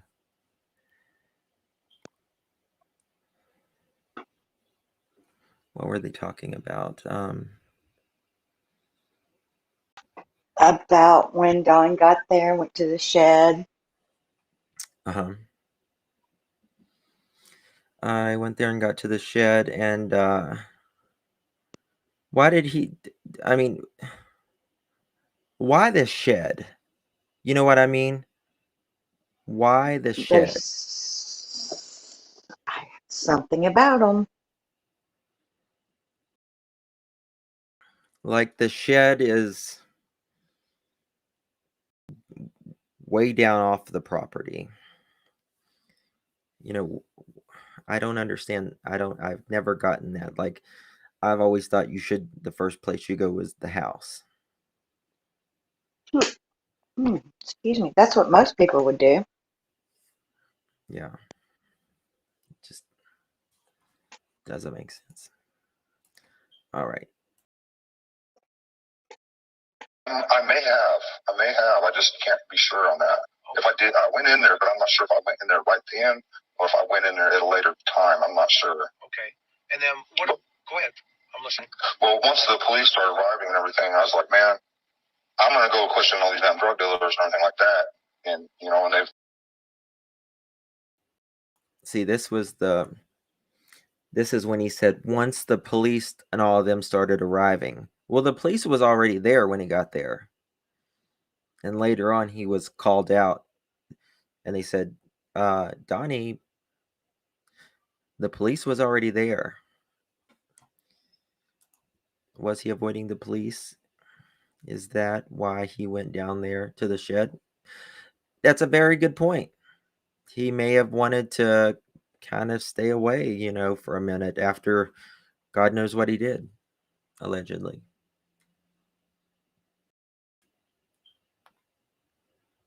Yeah. I like Liplock's comment. Read that one.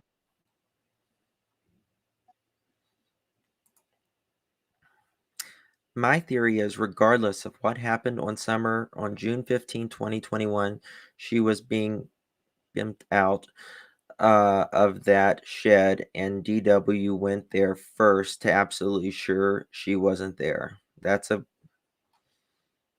That's very interesting, Lip Lock. Thank you. I had my mouth full of food. Sick human beings. Sick human beings. Also, Lip Lock, if you want to, you know, I think we were looking at,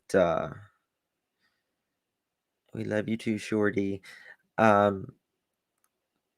Play some of those videos that you were playing before. If you want to do a live with me sometimes, I would love to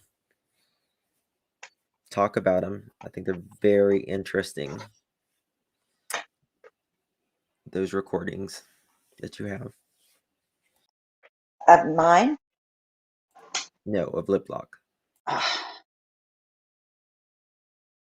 They reluctantly said, you know, go ahead. I says, I think you should put pressure on them and get a list of every person they know. And if it was me, I'd lock them up or whatever, and then start asking questions, but it's not up to me. But Yeah, why would you do that? Why from your perspective? Because okay, Ben Hill Road, if you Sorry. He's starting to throw more people under the bus right here. He is throwing the neighbors under the bus, for that matter. He's like, I'm going to start going to people's houses. And now he's talking about how Ben Hill Road is full of meth and heroin and everything else, you know. Okay, Lip Lock, we'll plan it. You know, it's just very interesting. He's already threw so many people under the bus. Now he is throwing his neighbors under the bus and calling them all a bunch of drug addicts when that's the pot kettle calling the kettle black, in my opinion. you know, I don't want to get him in trouble or nothing, but he you know, everybody goes back there looking for pills, meth, or whatever it is they're looking for. You know, we see all kinds driving back through there. We even see a car come back there just barely running on 2 cylinders, just everything they got to get back there to ask him if he's got a pill or whatever. You know, it's crazy. I mean, and also my neighbor has caught people parked in our driveways, sitting there doing drugs. You know, either early in the morning, late at night, or whatever, many times over. So basically, that's a drug corridor. Is that what you're saying? Yes. Okay. Yes. And so people go up there to cop dope. Yes, or they, you know, and then there's the other places. I don't know where they're all at, but they, you know, they all intermingle, and you know how that kind of works, I guess. But well, yeah, I mean, there's you know, there's a lot of dynamics always, right? There's a lot of moving parts. So back to Summer for a minute. So when you got to the house, and did you go into the house at any time? Well, yeah, I went in the house, out of the house. I mean, we was turning everything, looking everywhere. You know, we didn't know what to do, and the police started pulling up, and this and that. And, yeah. And where did you search? Pretty much everywhere, in the sheds, the shed right there by the house, all the sheds, everything. You know, I look everywhere. Mostly I screamed at the top of my lungs. So I was like, kid for Summer, you know, hoping that she was just lost and around there close somewhere. Right. And then what about in her bedroom and stuff? Notice how he says, you know, I was mainly screaming my lungs out in case she was around there in the property somewhere. But he just said a few moments ago that I knew instantly someone took her. I knew she was in a car going down the road. I knew someone took her. She wouldn't go away. But now he's saying, in case she was, you know, screaming my lungs out, if you know this, that she was taken,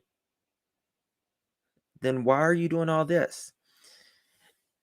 And also, when he's talking about this, to me, I'm not an expert or anything, but to me, he sounds nervous when he's saying, "Yeah, I went up to the house and then I went in the shed." The way he's, you know, talking. Sorry, I dropped my phone. I looked everywhere. Yeah.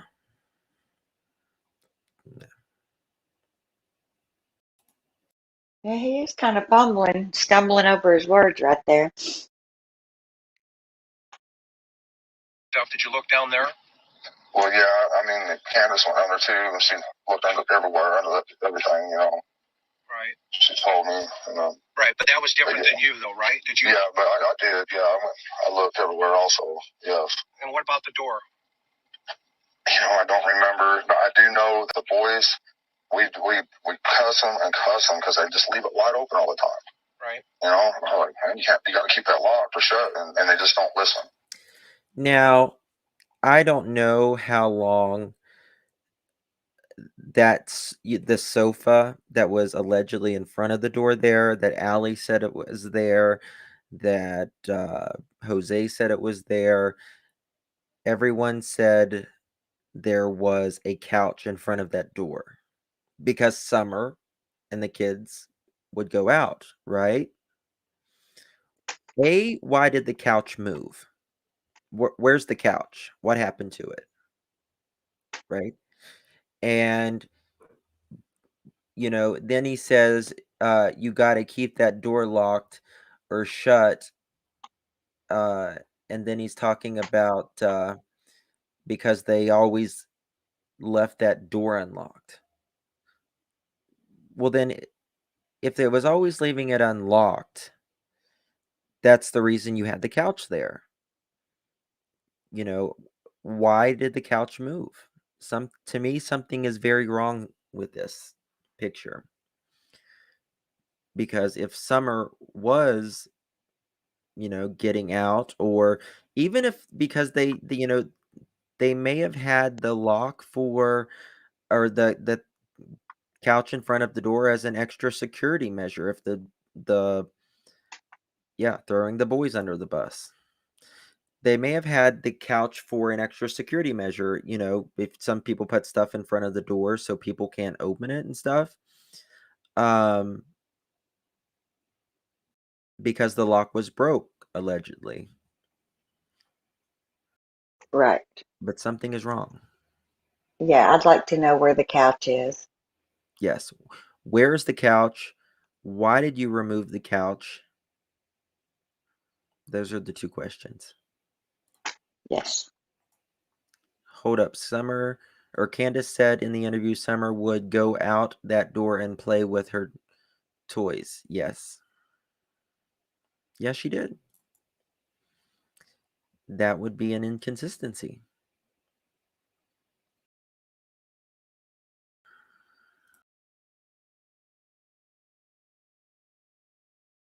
Right. Could Could Summer open that door? Probably so. Yeah, I would say so. Yeah. How many times you can see her open it, if you know? I don't know, but she's pretty intelligent for her age. She's real intelligent, very smart, very agile. Yeah, Miss Robbins said that too.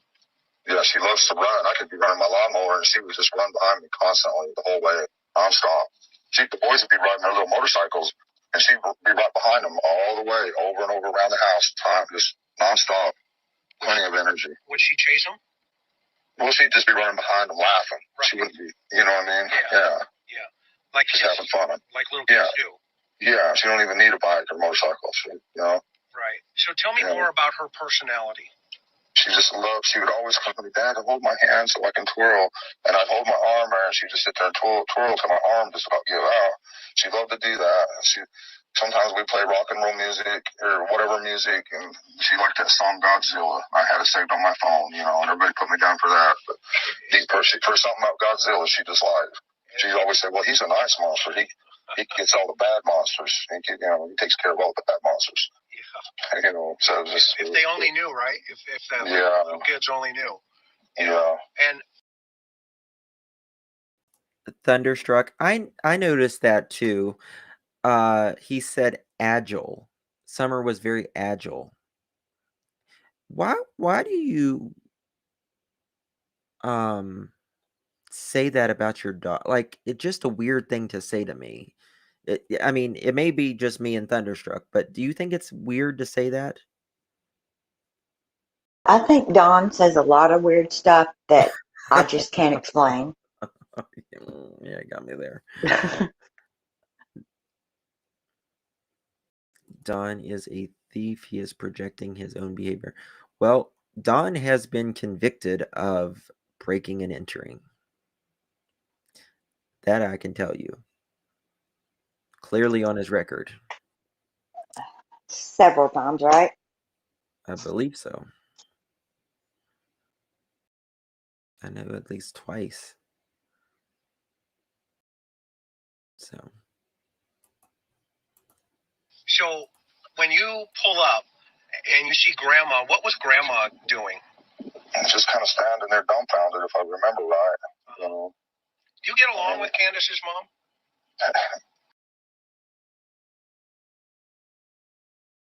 he said that Grandis was just standing there dumbfounded. Grandis said she was looking over the hill at the kids, because if somebody came by, and stole her granddaughter, they're going to be looking over the hill, making sure the other kids aren't going to get kidnapped, right? In 2 minutes. Yeah. Right. Like she could run down there and do anything anyway. Yeah. Yeah. Throw in some big words to sound smart. Like word salad. A whole chef salad of word salad, yeah. I haven't for a long time. We fought for a long time. She's the reason I got arrested and charged the way I did, because she told him I put real bullets in a muzzle loader. Oh. And that was 10 years mandatory, no bond. Tell me about that. Well, when I come back from Utah, I was trying to move my family to Utah. I've always knew that something was going to happen to Summer. It's something in my gut has always told me, and I've always told Candace, watch her closely. That's my baby. Do not let nothing happen to her. I told her that all the time. What brought you to that thought?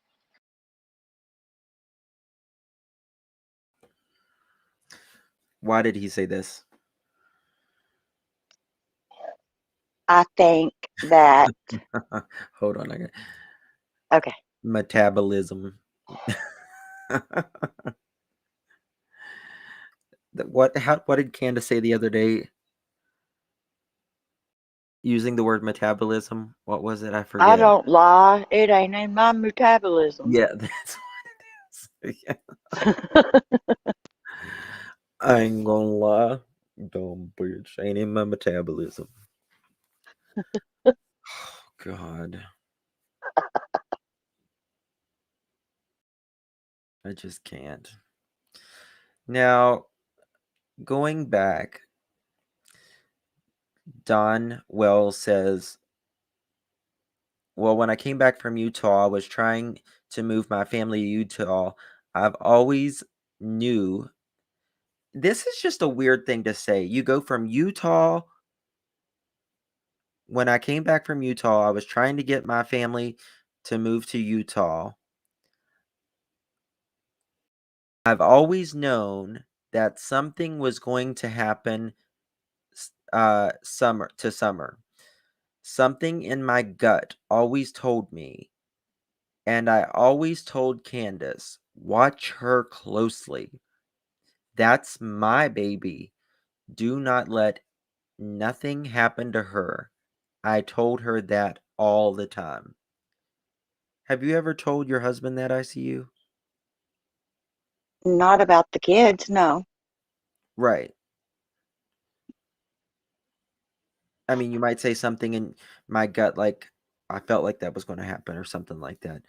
But what about your kid? No, I would never. No. I mean, that thought's never crossed my mind. Right. It's very weird to me. So why did he leave the kids with Candace for months? It's a good question, Vegan Mom. Very good question. Did he think something was going to happen to them because he would run off into alleged meth houses for 2 weeks and spend all the money? Or that he would go to Utah and take one kid and leave Candace there with literally nothing? No money or anything? Is that why you thought something would happen to her? That she would starve to death in a house full of roaches?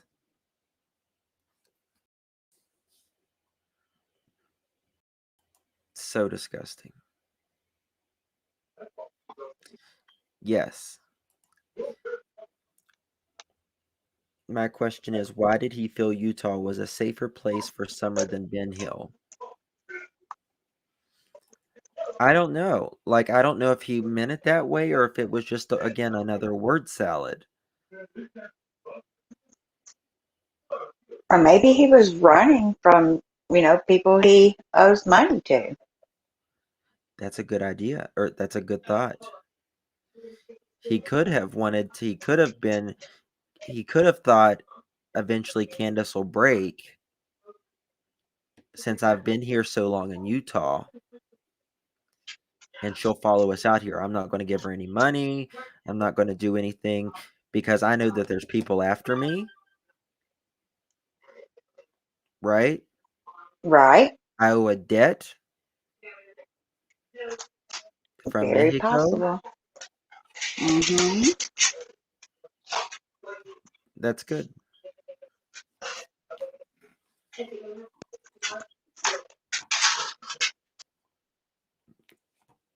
And that's why maybe that's why he subconsciously or consciously said the thing from Utah to I always knew something was going to happen to her. Maybe he was like, I knew something was going to happen, or I was going to have to give her up or anything if we didn't move to Utah, that kind of thing. That's very possible. Maybe somebody was threatening him, Yeah. I mean, if he you did say that he knew what happened to her or something about her being in a hotel. Yes. Thank you, Crimea River. Appreciate it. Thank you so much, hon. Yeah, it doesn't make sense. Don knew something, yeah. I felt like, even if someone came up and took Summer, I feel like they know who took Summer because Don owes a major debt. Like the mafia will not kill you. They will never kill the person they're mad at. They will kill their family members because it makes them suffer more. That's what the mafia does. That's what a lot of gangs do. So if Don potentially owed drug money,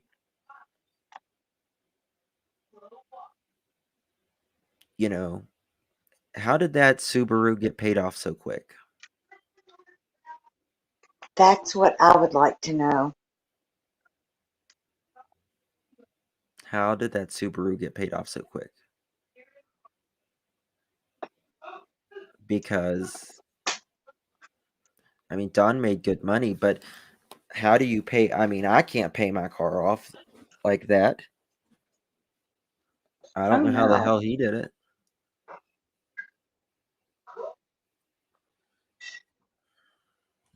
So even if Candace or Don didn't take Summer off the hill, they know who did it because there was a debt owed, in my opinion.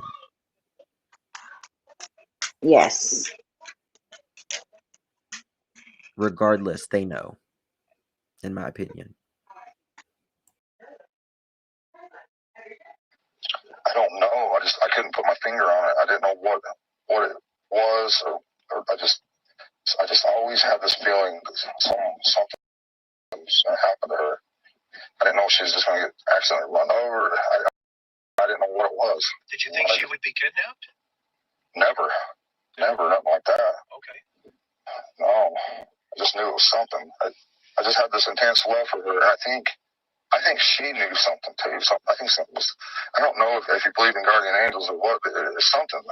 It's something. So you get back. So walk me through that incident, because I know that was the one that you got arrested, right? Yeah. Well, so I get back from Utah. Candace tells me that she moved a man in the house. She didn't tell me he was gay and all this and that. She wanted me to come back. So of course I'm mad. I'm coming across. Okay. So to me, the whole Jose thing, Candace told Don after he got back that Jose was gay, because that way Don wouldn't blow up as much. He's gay. You don't got to worry about it. And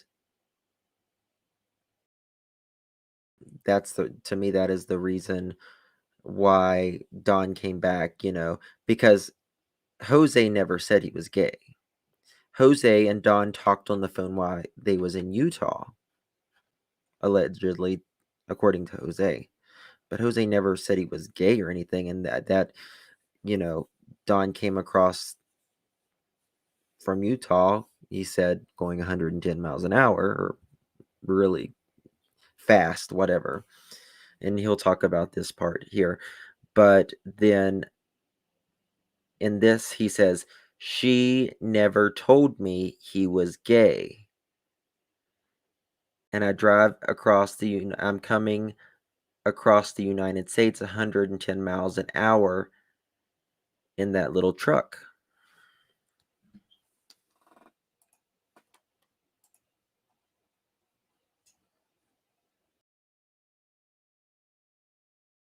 United States, 110 mile an hour average in that little truck. And I got a ticket to prove it. But anyways, he didn't take me to jail. I told him, I told him what's going on. And he says, he gave me a big break and says, slow down, man. You got to get there alive, But he was really cool.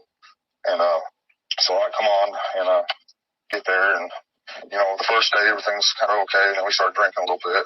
And Candace had told him I messed around on him one day, which I did. I totally, I regret it. I regret it. It was the biggest mistake I ever made with her. Messed around on her at one time, but they started jumping on me, her and Candace and him. And I was going to hit him in the head with a beer bottle. It was full of beer, but at the last second, I just threw it to the wall. Is this that Jose guy? Yeah, and so I had all three of them jumping on me. Right. Yeah, the Jose guy, her, and Candace's mother were all jumping on me. And the cops got called. Candace, after I threw that beer bottle at the wall, the cops got called. And that's when her mother's, said, well, he's got a gun in the glove box. I said, well, it's just a muzzle loader. I mean, I'm allowed to have a muzzle loader. And she says, yeah, but he puts real bullets in. This, but it doesn't show on his record. I don't think really any traffic infractions on his record, does it? ICU? No. A little bit. It just shows where he's done jail and stuff. But why were they all three attacking Don? And Don said he threw a beer bottle at the wall. Jose said he threw a beer bottle at him and it broke his tooth. I think Don wants to look like the victim here. They were all attacking me. I threw a beer bottle at the wall. Poor me. Right. Not he wants to look like the victim in this case, when there's a reason 3 people are attacking you at once. Yeah, he's the one that went to jail.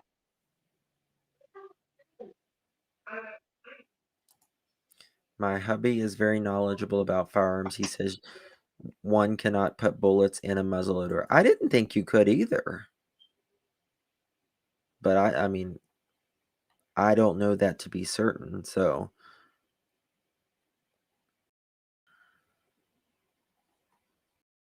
I always thought a muzzle loader, you had to, tamp it down and all that stuff.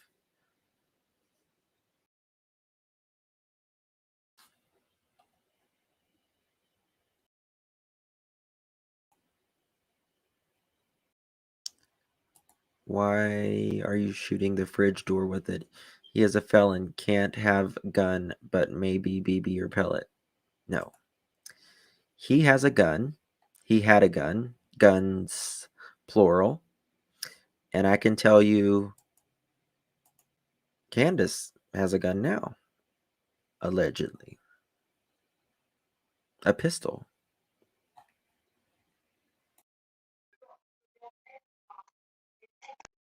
And she's, Is that how she hurt her knee?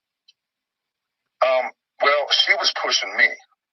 She kept pushing me. Jose would say something like, I remember the one thing he said is, once a cheater, always a cheater, because his wife left him or cheated on him, so he's taking out on me at this point. And he, every time he would say something, she would push me. He'd go say something else, she'd push me again. I never hit her or nothing, but the last time she pushed me, I pushed her out of the way, and I was going to hit him with that beer bottle, and she fell. I didn't even realize she fell. Or I pushed her to, whatever. I was just trying to get her out of the way because I was going to nail her. And so, of course, she went and called the cops and told them, hey, she didn't tell them the whole truth. Yeah, what is that? So, yeah, tell me the truth. Because she said that I was pushing her and hurt her and all this and that, But my intention was just to push her out of the way so I could hit him. I didn't want her, if me and him was going to fight or whatever, I didn't want her right there. But she was acting real funny. See, another thing is, too, though, on her behalf, so I was at a party in Utah at my sister's house. Well, I told her the truth is I was at my sister's house at a party just to eat the free food because I had to go home. And I was staying in a trailer to get to sleep so I could go to work the next day. But what she heard was I was partying, I got to go. That's all she heard. Otherwise, So, after we talked about that and everything, we straightened it all out. And I'm like, no, that's not at all. I was just trying to get some food and go home. So she thought you were cheating. Yeah. So that's how, And you thought she was cheating. Right. Well, she wanted me to think that, but she wasn't. What did Grandma think? She just never liked me, but I think it's changed now, I think me and her, we get along a little bit better now, but at first we hated each other. Well, why doesn't she like you, though? She don't think I'm good enough for her daughter and all this and that, Interesting. And what was she doing during the fight with Jose? I'm not sure. I think she was standing there or whatever. Do you just hear what he just said? He just said they all three were on top of me. All three of them on top of me.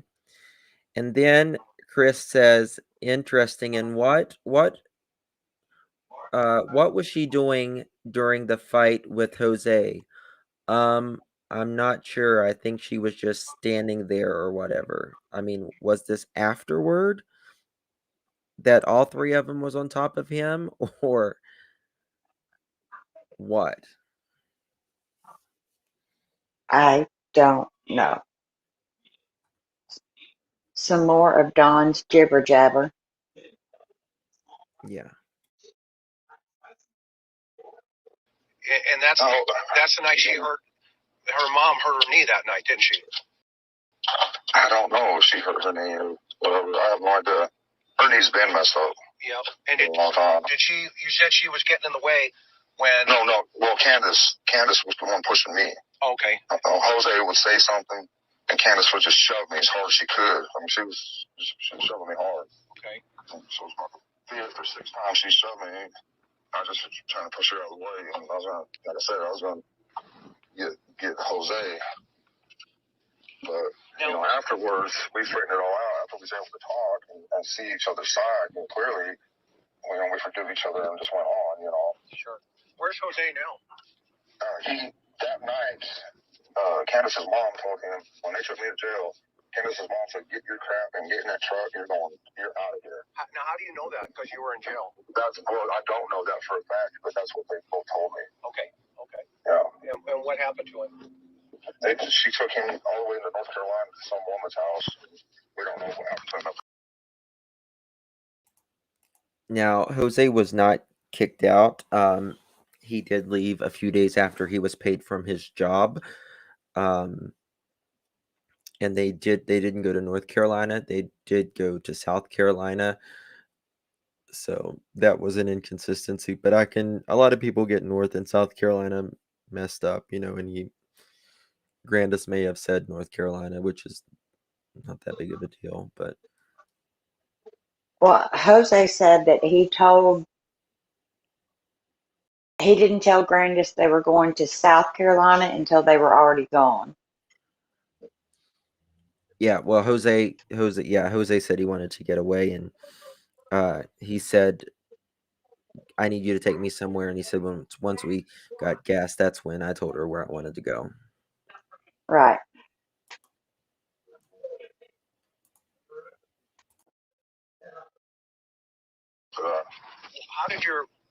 Why would Grandma take this guy to North Carolina? Because she was just tired of him, tired of his BS.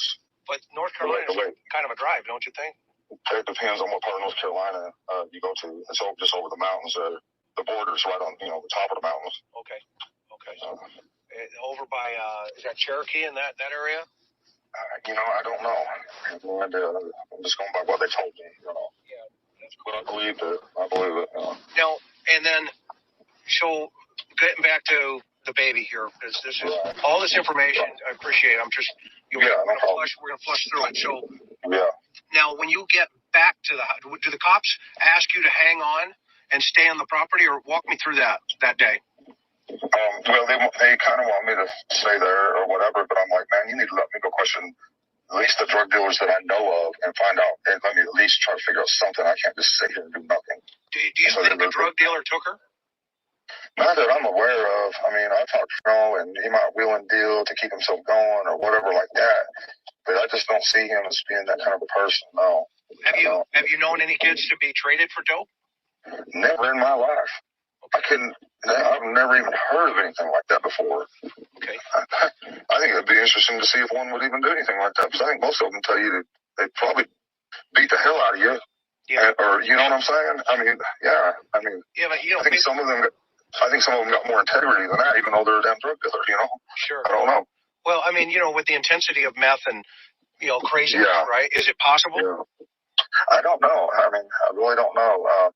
The thing that to get at me, and we know he has an alibi, but that doesn't mean that he didn't get. And we know that they have ties because of Facebook. These detectives have told me that they have ties. They've worked with him. They know each other. I know he was psycho. You say these detectives, not TBI, the people you're working with. Right. Okay, great. Yes. Okay. And I'll gladly give you their number if maybe you guys can get together. I don't know. I just, like I said, I don't hardly trust anybody anymore. I don't trust the police anymore. There's just so much weird stuff. It just blows me away. Yeah, there's a lot of moving parts for sure. And yes, sir. Yes, sir. It's not my first rodeo, though, as you know. Right. I'm sure you've done your homework. And so I want to stay focused on that day, because it's critical that day. Yes. And you say this guy, you have this feeling that this guy's involved. What brings you to that feeling, even though you say he has an alibi? Because he would have done anything to get back at me. So revenge. Like I say, revenge. He tried everything in the world, and he told them all kind of stuff to try to get me fired. And all I would say in my defense is, see, that's what he does every day. That's exactly what he does every day. Okay. We don't need that kind of stuff on the job sites and all this and that, because he's just drama every single day. Where's he been since Summer's been missing? I don't know. I know the police have been to his house. He had his truck up on jacks, and he's definitely got alibis.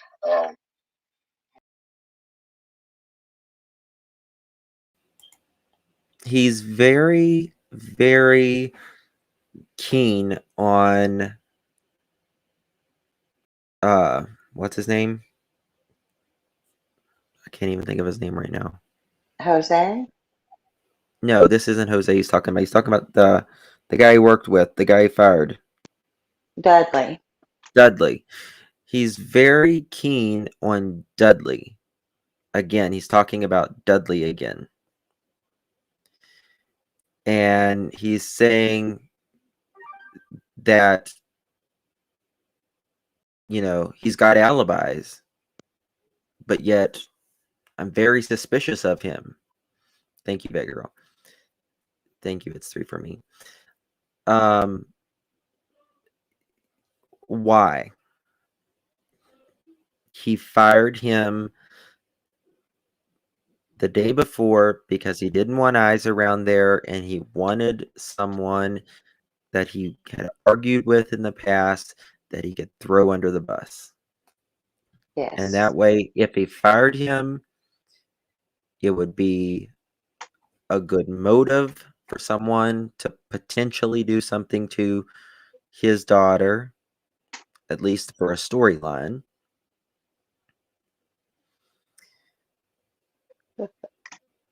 It was the perfect reason to fire someone, and a perfect reason why you wouldn't want eyes on you that day. Right.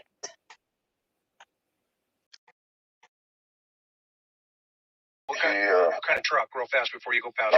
That Nissan Pathfinder. There's a picture of it because he drove to my house and we rode in my truck because we had a long distance to go that day.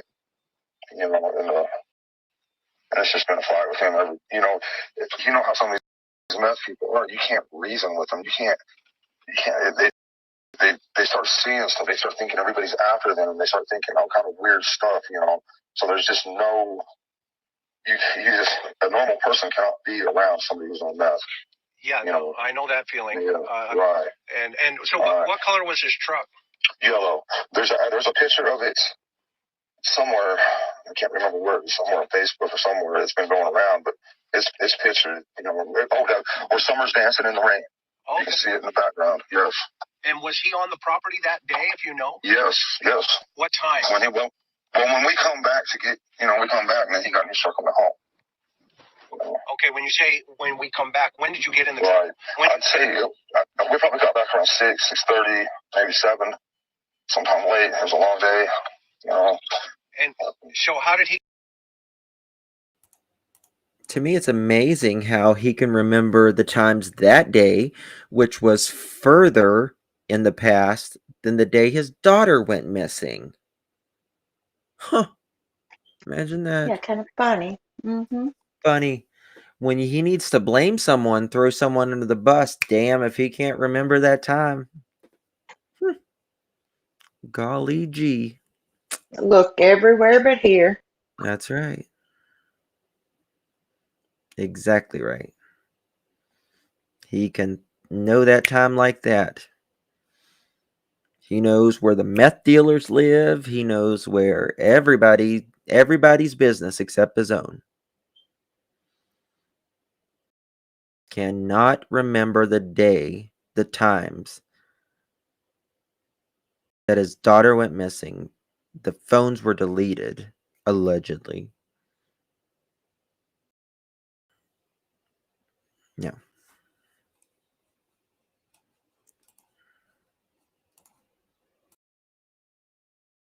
Get back with you?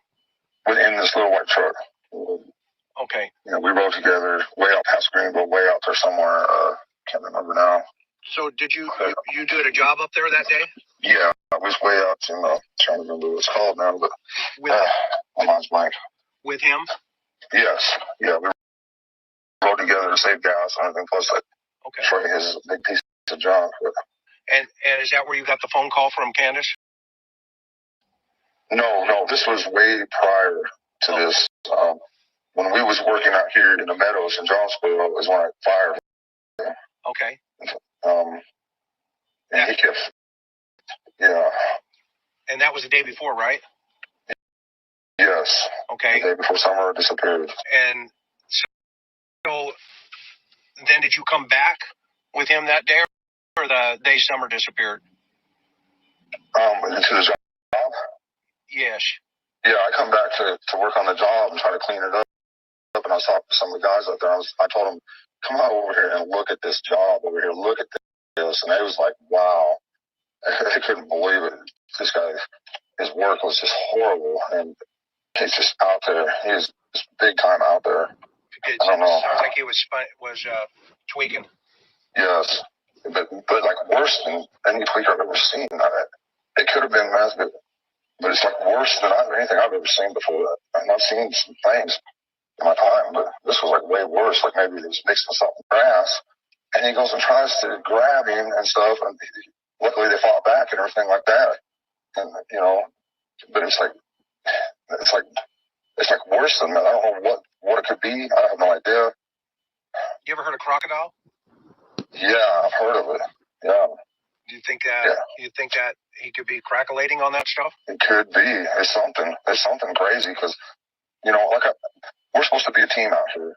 And I'm like, okay, we're gonna do butt joints. Okay, so I mix up $2 a month for butt joints. Next thing I know, he's on his stilts working on the tray on the high ceiling. I'm like, dude, what are you doing? We're supposed to be doing butt joints together, and he's mumbling some stuff and whatever. And I'm like, so I get down off my stilts and I set up mud for him so he can do that.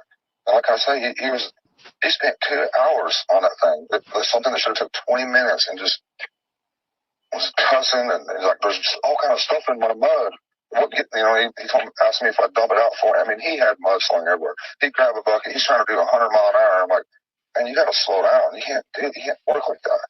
Right. And it was just on and on and on, day after day after day, like that. But getting worse every day. Yeah. And go ahead. No, that's all right. You finish your thought. Oh, I was going to say, this is the 5th person in a row that I've had to fire over drugs. Yeah. The 5th one in a row. Yeah. And it seems like after they get that paycheck, when it all starts. Yeah. And when he's been up on your property there, has he seen Summer? Yes. And Candace said he didn't like the way that he was looking at her. Tell me about that. Well, I'm not sure. All I know is she was mad because he was looking her up and down. That's what she told me. And when was that? Several times. The first day that he was up there, and she told me several times since then. Do you recall how many times Dudley said he was there? No, I do not. I know he said he took his wife there, and he said that she said, never bring me here again. Those guys were probably great workers. Yeah, it's amazing how he had to fire 5 in a row when it wasn't after firing 5 in a row, you kind of have to start looking at yourself. Exactly. One time with his wife. Yeah, I knew that. I didn't know if that was just him with his wife that one time. What does that say? The day Dudley said he looked upset. Maybe he got a text from dealer. He took Subaru due to Starlink. I don't know what that means. I don't either. But it's very interesting how Dawn never asked any more to Candace about how allegedly Candace says Dudley was looking at her at Summer strange every time that he was up there, allegedly. To me, you're not going to allow anybody around the house if they're looking funny at your daughter again. And second of all, you're going to be like, what do you mean? What do you mean he was looking funny at her? But you don't know, Dawn? No. You're just trying to throw this man under the bus. In my opinion. Yeah. Did you think of him the day Summer disappeared? Yes, I did. And what did you think? He's my first suspect. He still is. And why did you tell me why? Because he was because he's out to get me any way he can. He is. Cassie just said, yeah, he was wondering why she was bald with no clothes on. Yep, that could be it. He'll do anything to get at me. So this except for face me face to face. got it. And so, Cowardly. I understand. I respect that. No. Yes, sir. And when why do you think what would be his motive outside of to take her to revenge against you? Why would there be another reason in your head? Well, okay, like 7 years ago, he worked with this company before, and he went through this crew, that crew, this crew, then he worked with me. And I worked with him for a half a day, and I was like, dude, I don't know what's up, but I'm going home. The next day by 11 o'clock, I'm like, dude, I cannot work with you. I don't know what your deal is, but I can't. And this was like 7 years ago. And so I told my boss I can't work with him. Let him do his own apartment. I'm going over here. I'm going to work on this place. And then he messed all that up, ended up getting fired. His wife left him and took the kids. Okay. To another state. Okay. To another state. So he took the kids. No, she did. To protect the kids. Yeah, and plus right now he's on probation for something, and I don't know what that is. But one day I walked up to his truck, and he had one of them phony things that you pee out of. Yeah. You put somebody else's pee in there. Yeah. He was putting one of those on and saying, well, I smoke my weed. I got to have something for my weed, man. I got to have my weed, you know. And I'm thinking, where he's from, where he was living in West Virginia, weed's legal. Yeah, is that for his PO? Yes, he was going to go do it.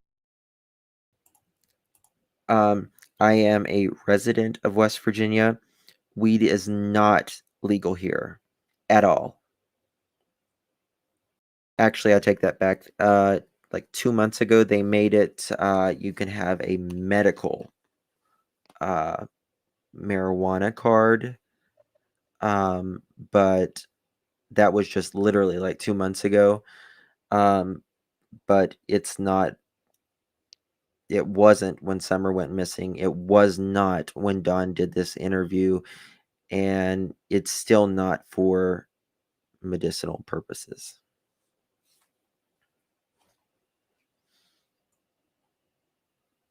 Yes. So Dawn lied again. Imagine that. Yep. I can tell you that is a guaranteed lie because I live in this state. I was raised here.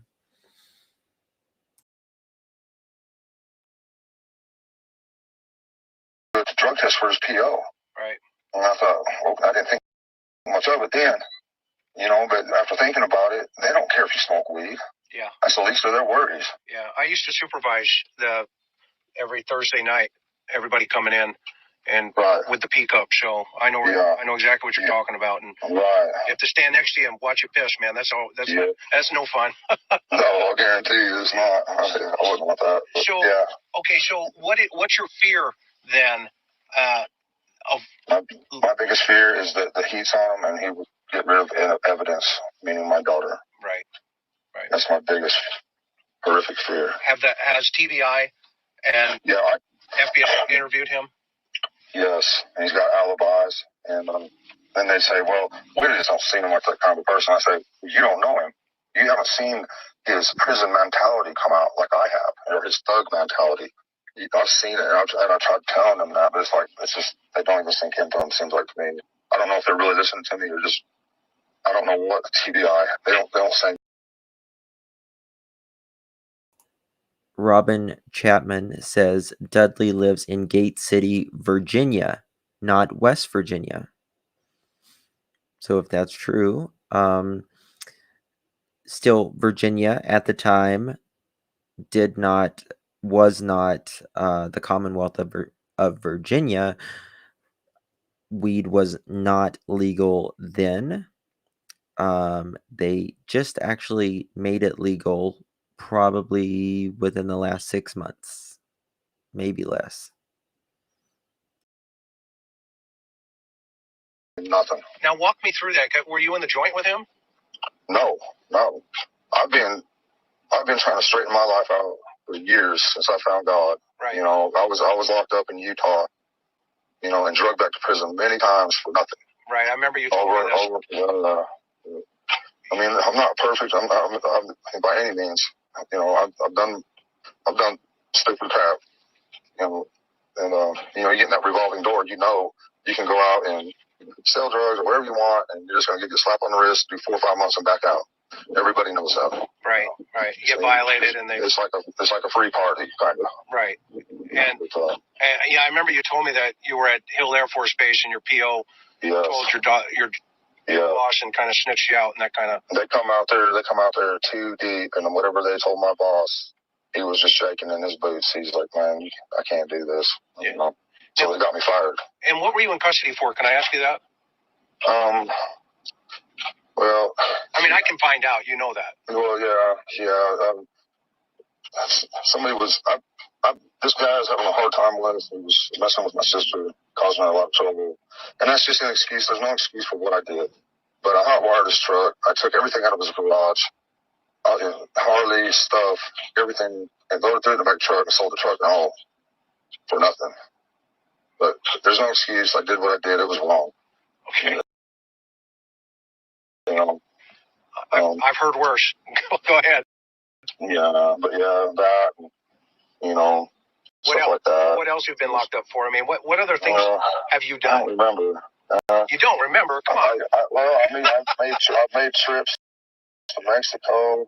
You know. Were you running? Were you running? Yeah, I bought cocaine. You know, and totaled a brand new truck coming back out of Mexico once, just up for days on end, thinking I'd get out in the middle of nowhere, think the Indians are after me, I'd get back out on the freeway, I think cops up, and I didn't know which way to turn. Out in the middle of the desert, you know. And you used to take the 5 down or the 15? Yeah. I think, you know, we went to El Paso. Oh, yeah. Texas. Yeah. And I just turned, you know, and you know that turned into a big nightmare. Yeah, absolutely, man. Yeah. That's like the I was lost out there in southern Utah somewhere. I didn't know. Now we do know that that Don does have a lot of theft charges on his record.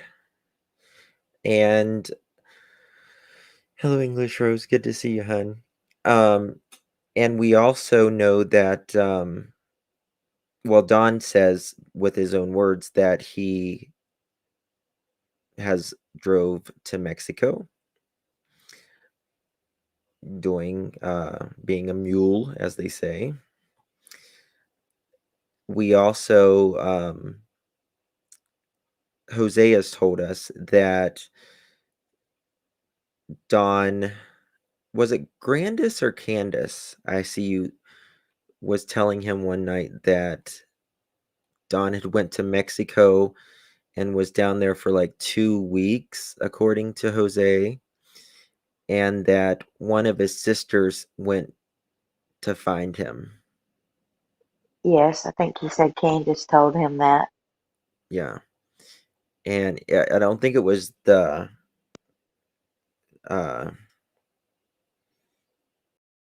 what's the sister online here?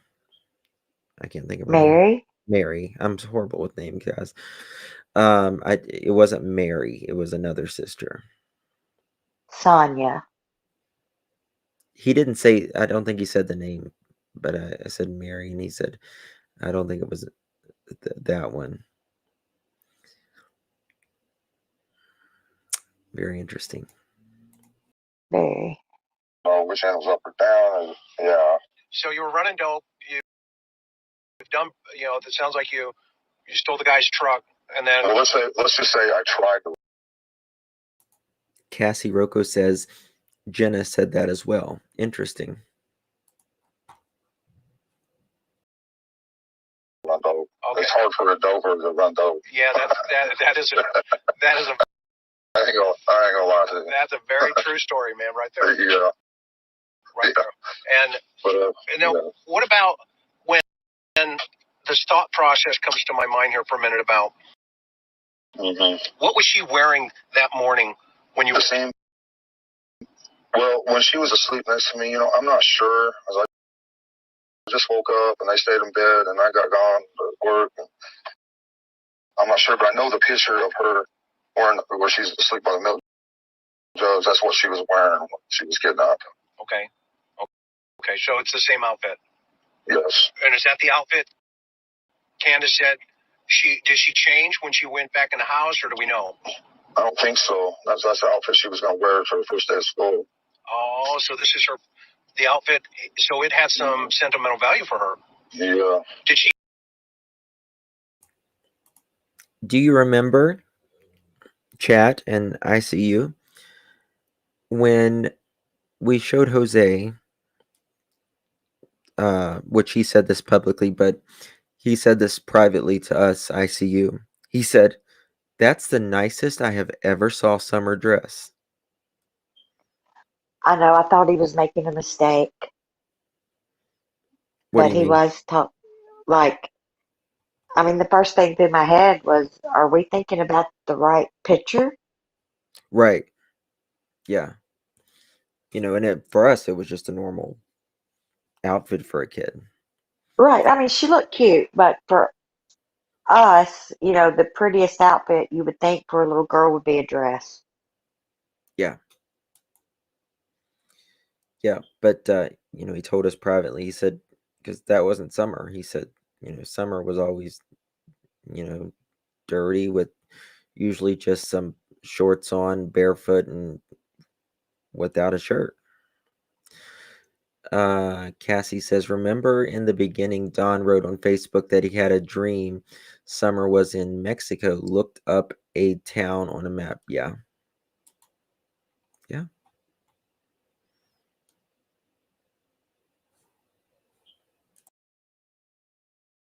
You pick it out? I don't know. I'm always at work. And I'm glad she got to go to all these places with her daughter. For the first 2 years, 18 months or so, Summer, when she was born, she didn't want her mother. She only wanted me. Wow. And that just blew me away. I just couldn't believe it. She only wanted me. And Candace coerced her all these years by taking her to all these places, fishing and stuff. And it took all this time to get, but Summer loved her mother. It took time.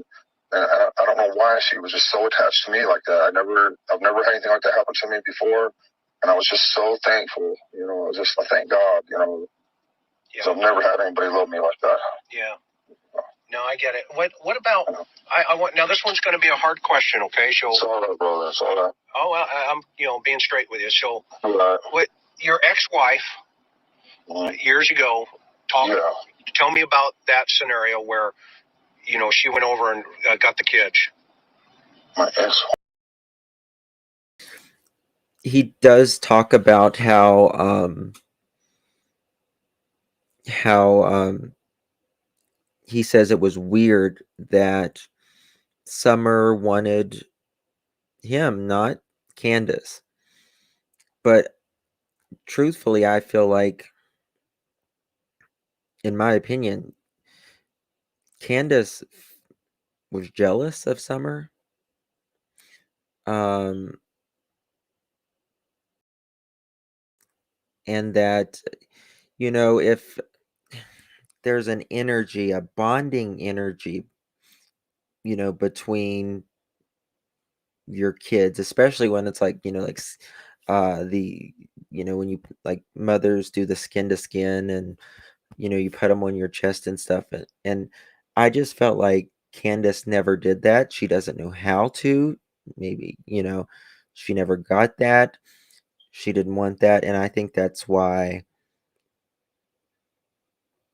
Summer was, closer to Don from the beginning. There was no bond in the beginning.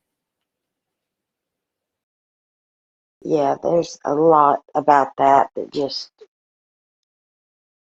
it's not right. Jose said that Candace would get drunk and she would cry a lot about her sister, meaning that Grandis always showed Candace's sister more attention, and she always felt like she was the one that was left out. So I thought that was interesting. She was very jealous or hurt by Grandis and Rose's relationship. Yes.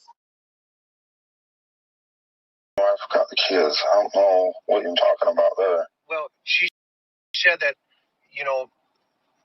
by the way, are you guys still on talking terms? Just I might as well clear this. Yeah, we're talking. Yeah, I don't have no problem with her. I think she's gotten clean. Okay. She's had years of meth problems, but I think she's finally gotten clean, and she's somewhat got her head straightened out. Okay. And so we've been talking, but yeah, there was where she said that you were kind of spun out, and that your kids got with somebody else, and she didn't know about it, and she went and got them. I don't know anything about that. I have no idea. I never heard that anything like that. Okay, and that's why I'm asking you. I mean, right now. Very important. The ex is saying Dawn had gotten spun out and the kids was with somebody else, and she had to go get them. Now, that's something you would remember, or you wouldn't remember because A, you were so spun out of your head, or B, you don't want to remember because you're lying. In my opinion, that's my thoughts. B. Yeah. B. And he's like, yeah, I don't remember that. I just don't remember. Sorry. How convenient. How convenient. You remember everything about everyone else, Dawn, but not anything about that could look negatively against you. Bingo. Yeah. I always go right to the source, you know what I mean? Right. And that kicks down a lot of information either way. Yeah. And no matter what, I mean, people are going to, if she tells somebody this or that, there's a lot of he said, she said. Yeah, I mean, I'm not going to lie to you. That cocaine thing for me was really tough for me to get over for years, and I'm not going to say a lie to you. Are you doing any drugs? To me, right here, when he's like, I'm not going to lie to you, that cocaine thing for me was really rough for a long time. To me, he's telling on himself after he says, I don't remember. But then he says, you know what? I'm not going to lie to you. It was really hard for me. To me, he's pretty much admitting what he just denied. Yeah, he contradicts himself all the time. He was so spun out of his mind, the ex-wife said. And he says, they get, they're decent toward each other. They get along. I mean, why would she say that if they have a cool symbiotic relationship? She's just not going to throw him under the bus. She's going to tell the truth, of course. But to me, he's just admitting that. No, I don't remember that. I was spun out of my head and I got rid of the kids for a minute, and that my ex-wife had to go get them. But yeah, that cocaine thing was really rough for me for a long time. He makes me crazy. He makes thousands and thousands of people crazy. Now, and will the cops? No. Did they take your blood? They test us. Yes, I'm clean. I don't do nothing. I won't even pick up a beer. Okay, so for one thing, if I drink beer, then I do want that crap, so I won't even touch a beer. Right. So, but they took your blood. Yeah, they drug test us. Yes. Yeah, that's typical in these kind of high profiles like this. And what about Candace? Both of you? Well, she was dirty for weed. Okay. Okay. But she. Notice how Chris says they blood tested you. Don says, yeah, they drug tested us. He doesn't Yes. want to say they didn't blood test us. They just urine, basically just did a regular urine. So, but then he says, real easy, real quick. No, but Candace, she tested for weed. Throws her under the bus. Now, listen to Chris. He kind of repeats it a couple times here. Okay. She quit after all this has happened with Summer. She's quit that, and now I'm just trying to get her to work on the alcohol. Right.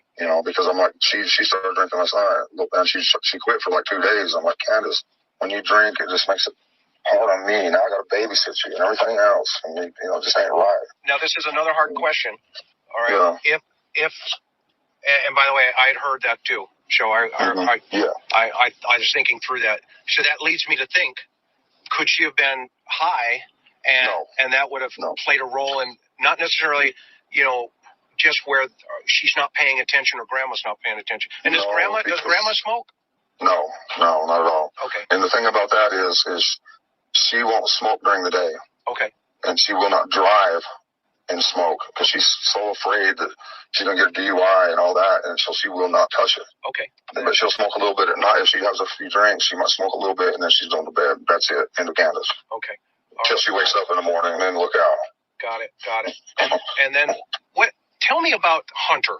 What's his play here? I have no idea what the deal is with that because every time I've ever seen him, when he comes over to our house, he plays with the kids. He's always been real gentle, real good. He always comes up and gives me a hug, and I try to be as nice to him as I can because I know he doesn't have a father, or or whatever. He lives in town in HUD housing or whatever, so he don't get out in the country and stuff. And so I've just tried to be really nice to him, and he's always been good and give me a hug and everything every time I've ever seen him. Okay. And so this is all just since Summers disappeared and they all turned on us. That just blew me away. I'm like, why? It's like they're trying to divert attention to us for some reason. And what about, and just, he said that obviously threw you guys, in different directions. And, and there's a lot of different, there's two sides always to every story. Right. And, absolutely. Some person says this, another person says that, but somewhere in between is the truth. Yeah, that's right. That's always the way these things unfold. Yes. And so what about his mom? You know what? I think the welfare, I know that she called the welfare on us. That's why the welfare was on us and why they was worried about the weed thing. And they was fixing to close our case. But I think that she thought we called the welfare on her and she was trying to get back at us. But we don't do that unless it's necessary, Oh, so revenge again, right? Yeah. So Don says, there's a lot there, but Don says they were getting ready to close our case. So to me, that lets me know that there was still a case open. Right. They were getting ready to close our case. But then there's this weed thing that comes up. I don't think it was a weed thing that anybody was calling anybody on, in my opinion. No. But, Don also states that he was, always nice to Hunter because he didn't have a father figure. And that's true. Hunter doesn't have any good father figure in his life. No. But also, I'm not sure if Don would be a very good father figure himself. So it just, and he's also, he's there he is again, wanting to throw Allie under the bus when Allie absolutely had nothing to do with this, in my opinion. He said they're wanting to flip it. Right. Flip what? If you just went to the watering hole that day, what's there to flip? If everything was cool, if everything was kosher that day, what are you trying to flip, Don? who freaking knows? Would it be an abduction of a little girl or something went wrong? Well, yeah, obviously, yeah. Exactly. Nothing to flip. But there is something to flip. But there's nothing to flip. We never called the welfare on her. We wouldn't do that unless, like I say, if there's a reason to, yeah. But other than that, we're not going to call just for revenge or whatever. Right. You know, but I think that's why she called them on us, because, yeah, for revenge. But for some, why, you know, what I still don't understand is why, when they found out the summer it was gone, that's the instant they turned on us big time. Interesting. The very instant, yes, very interesting. And why is that, though? Why do you think? You know, I started wondering, did they have something to do with her abduction? You know, because they was at the parade when the church made that banner for Summer, and it was walking down the parade with Summer's picture on it.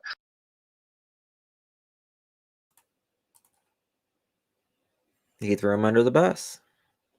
Why instantly, when Summer went missing, they flipped on us? Why are you throwing them under the bus? Just somewhere else for people to look other than at him. Throw the spaghetti, see if it sticks. Yep. See if it sticks. Now he's going to talk about the parade, and he's going to make up a lie about, in my opinion, about Allie.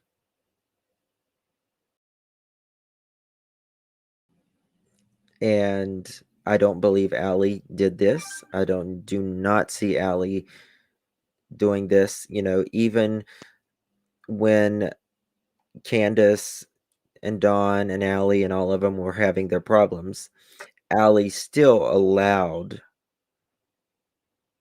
Hunter to be around them. Mm-hmm. For better or worse, she still allowed it.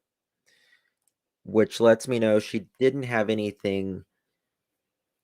She wasn't too vengeful, right? So what Dawn's about to say, I can't see Allie doing that when she actually loved these kids. And Jose said she would buy food for them all the time. Right. So why is Dawn throwing them under the bus right here when Allie never, in my opinion, said such a thing or did such a thing? Your guess is as good as mine. Sitting there at the parade laughing, pointing their fingers, you ain't got your little girl no more. I couldn't believe that. Yeah, that's messed up. I wouldn't even do that to my enemies. Yeah, that's messed up. Yeah.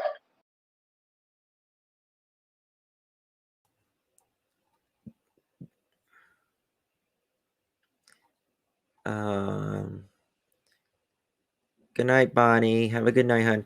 Can you imagine? I cannot imagine Allie pointing their finger at Candace and Dawn when Allie cared for these kids and saying, "Ha ha, your little daughter is gone. Your little girl's gone." No, Yeah, I can't see that happening. Allie wouldn't do that. Allie would not do that. I do not believe that for 1 second. That is a lie. And either Candace lied to Dawn if Dawn wasn't there at the parade, or Dawn is just lying, in my opinion. Doesn't work. No. She wouldn't do that. Yes, it is. And Candace cried, you know. I'm hoping that, man, I can't only imagine what that must have felt like, you know, as a family. Right. And what about, you know, with what puts you in your mind that maybe he could be involved? Well, I mean, because he'll do whatever his mother says. For money, she'll give him money for cigarettes, or let him do his little thing, whatever that is. I'm not sure. Let him do his little thing if he lies for it. And I'm getting this from Candace, that I know everything he said was just absolute craziness on your interview. Yeah. You know. Yeah, and then, but What's the craziness about? What is the little things that Allie would allow him to do? I think, in my opinion, that's Don talking from his internal thing. In my opinion, believing that there's something between Candace and H. The little things would allow him to do whatever he wants, and that's just Candace saying that. What are the little things? I don't know. I think Don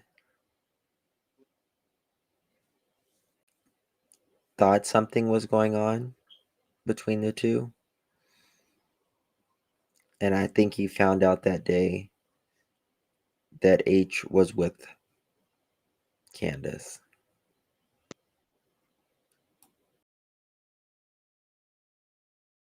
what would be his motive other than just to get back at? I mean, and plus, did he have access to her that day after Candace dropped him off? Well, we know that we give that little girl, I can't remember her name ever.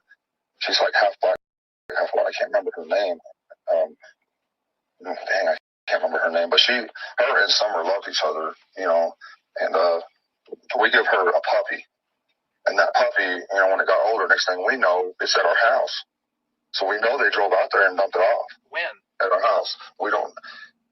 Not sure when. Probably. Notice how he did not answer Chris's question there. Chris said to the effect of, would he have had access to, did he say Summer or Candace that day? It really doesn't matter because they would have been together. Did he have access to Summer that day? We'll say. And he says, at our house, not sure, he's talking about he starts talking about a dog. That doesn't answer the question, Don. Did you have access? Could he have had access that day? He just swoops right past the question, doesn't answer it, and starts talking about a dog. Yeah. Being dropped off and picked up. We gave him a dog. That's like saying, what's 2 + 2 and you say Jupiter. You know?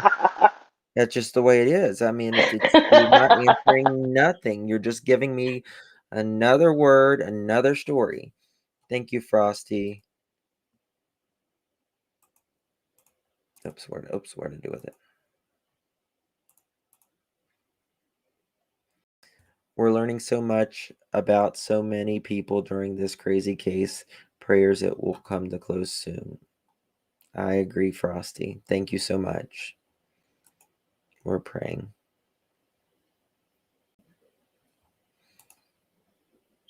There are over 1,000 people in here. We can't be all crazy. And I know Chris Him is not crazy, or Duty Ron, or Dave, or McWisearch. Yeah. If it doesn't make sense, it's not true. And if it doesn't make sense, it doesn't make sense. It's that simple. Yeah.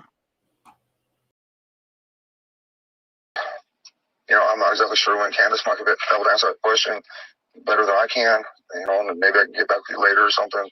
Yeah. But I'd say about, I don't know. It was before.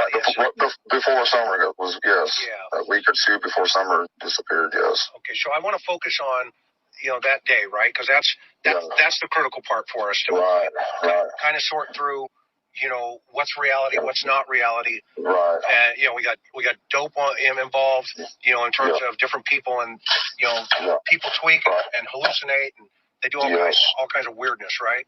Right. So that doesn't help Summer. No. We've got to make sure that we've got a clarity of focus you know, what time it is here. Now, here's another question then that comes to my mind. In your heart of hearts, what do you want to happen to the person that did this? Well, I'm afraid if I run into him, it's not going to be good. Okay, walk me through. Well, I mean, I'm not a violent person at all, but when I see somebody hurt a little kid or something, I can't help myself.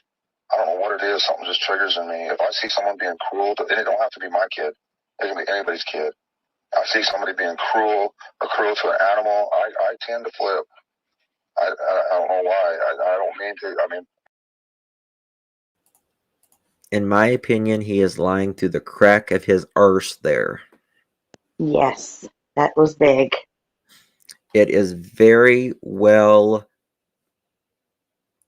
witnessed, established from witnesses that Don abuses animals and that he has violent behavior. Period. Yes. It's not even really debatable. Everybody has said the same thing about the animal abuse. And yeah. So many people have said it about the animals. So, just keep listening very closely to this. It's very important. Okay. I mean, you know, you got to understand that. Yeah. You know what I'm saying? Yeah. I mean. So what do you think should happen? What do you think should happen? I have to leave it to God, you know, and I know what prison's like, and I have mercy for anybody who's in prison, because you're lucky if you get out of there alive. Yeah. Anyway. So would you want to see this person in prison? I don't know if I could do that, to be honest with you. Yeah. No. It just depends on all the circumstances, you know. Hey, what if it was an accident? Well, you know, that's different, you know, and accidents happen, you know. Right. And could this have been an accident? I have no idea. I know if Candace, you know, had an accident or something, she'd call the authorities right away. Right. I know that. She's not devious like that. She's a good person. I believe you. She wants to be a good person. This has been one thing that has always stuck out in my head. Always stuck out in my head. Yeah.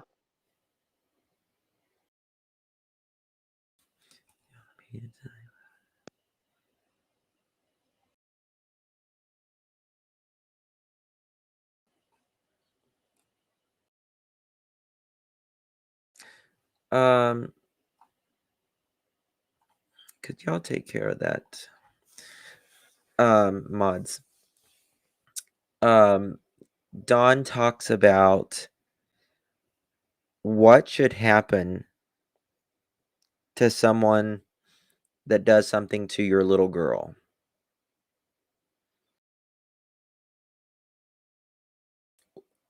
What would you guys say? What would you guys say in chat if someone did something to your child? I would say hang them by their toenails, or that's what I would say. Yes, that's very telling. But I've been to prison, he says. I was born in prison. And you're lucky if you make it out alive. Well, hopefully people who does something like this don't ever make it out alive. Nobody who does something to a child, murders or abuses, should make it out alive, in my opinion. Never. I would say the electric chair. Prison is the least they could do. Put them 6 feet under. I would string them up. Torture them to death. An eye for an eye. I could agree with that. Most definitely. But now Don is, we know, to be a violent person.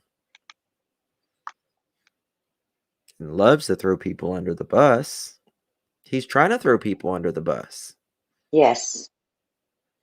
Except himself. So when Mm-hmm. Chris asked, well, what should happen to that person?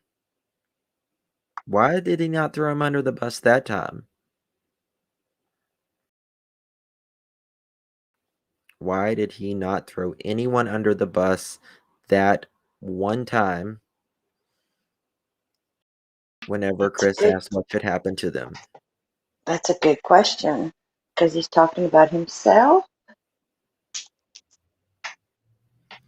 He can't say it about himself, in my opinion. Right. Can't do it.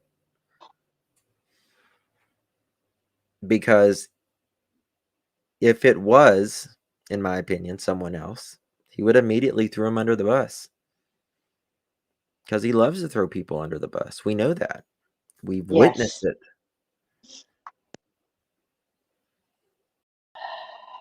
But Donnie can't throw Donnie or anybody else under the bus. Because if someone does something to my kids,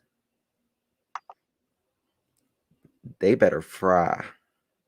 Yeah. They better hope that the cops get to them before I do. Amen, sister.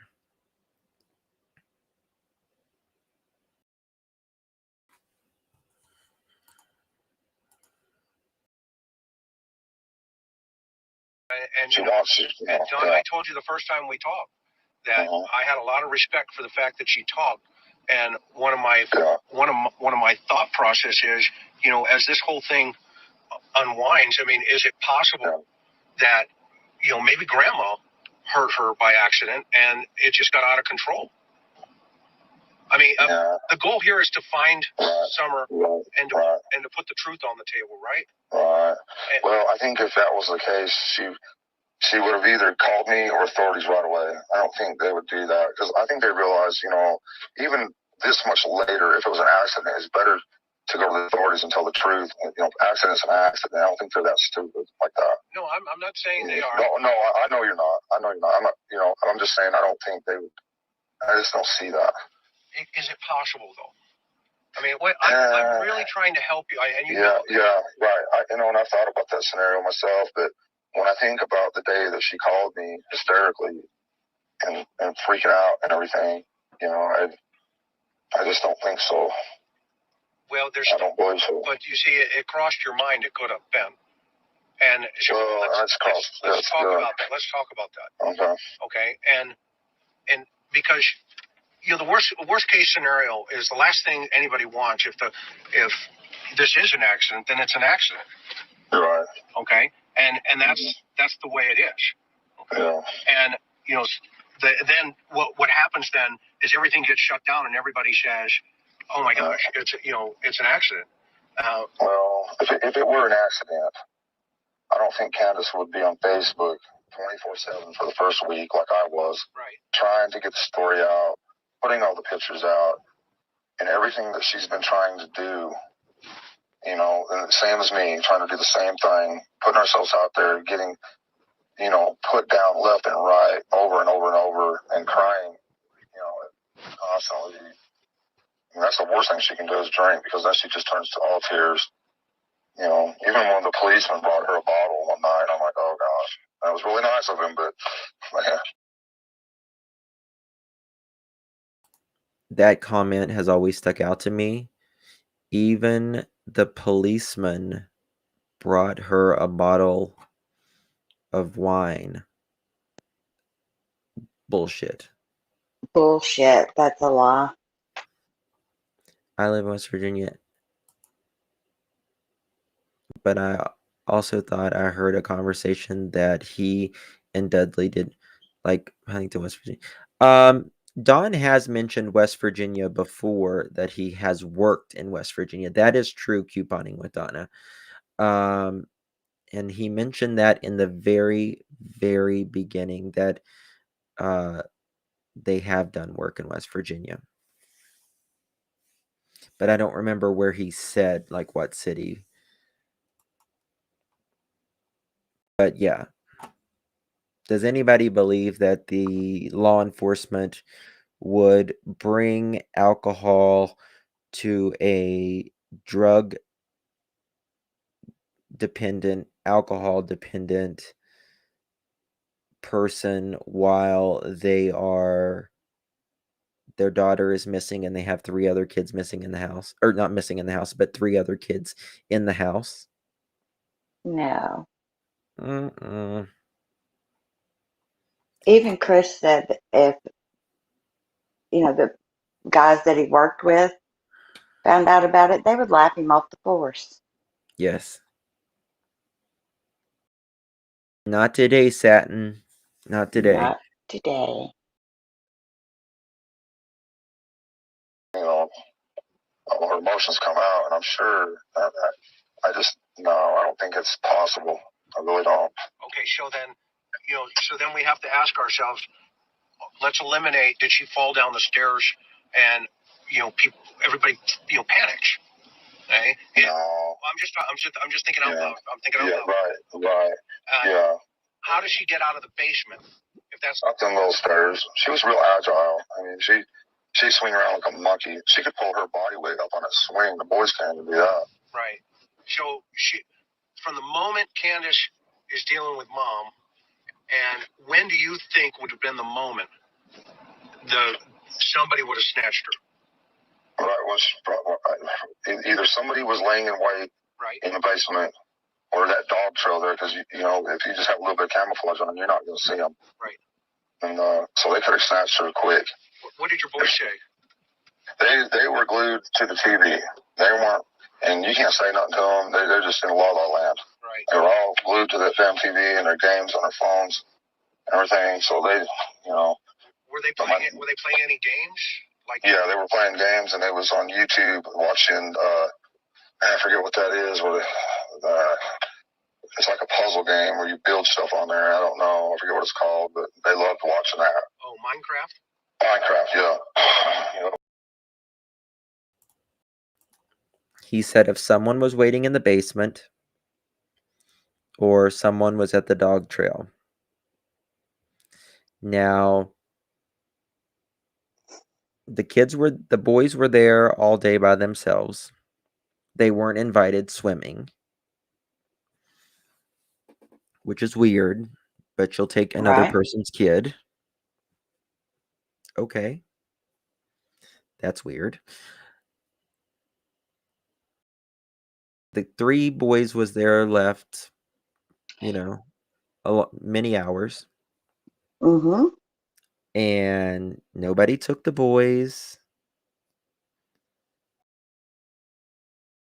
But when they get back, somebody was laying in wait in the basement, but the boys didn't hear that, didn't sense anything. Those kids was running all over the house while they were gone, especially if they were cleaning.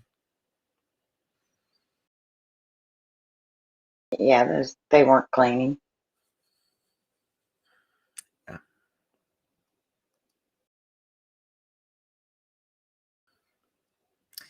Nobody came up on that hill and got those kids. And then especially after Dawn says some creeps up there with kids. Nope. Mm-hmm. We're going to play a couple more minutes, guys, and then we're going to do a part 2 on this because we still have a little ways left because we have been live 3.5 hours. It doesn't seem like it's 3.5 hours, though, to me. It doesn't. No, it really doesn't. It never does, though. Yeah, it never does. Yeah. One second. I love that. I used to call it Minecraft. Yeah, that's what it is. Yeah, exactly. And so, what did each of your sons tell you?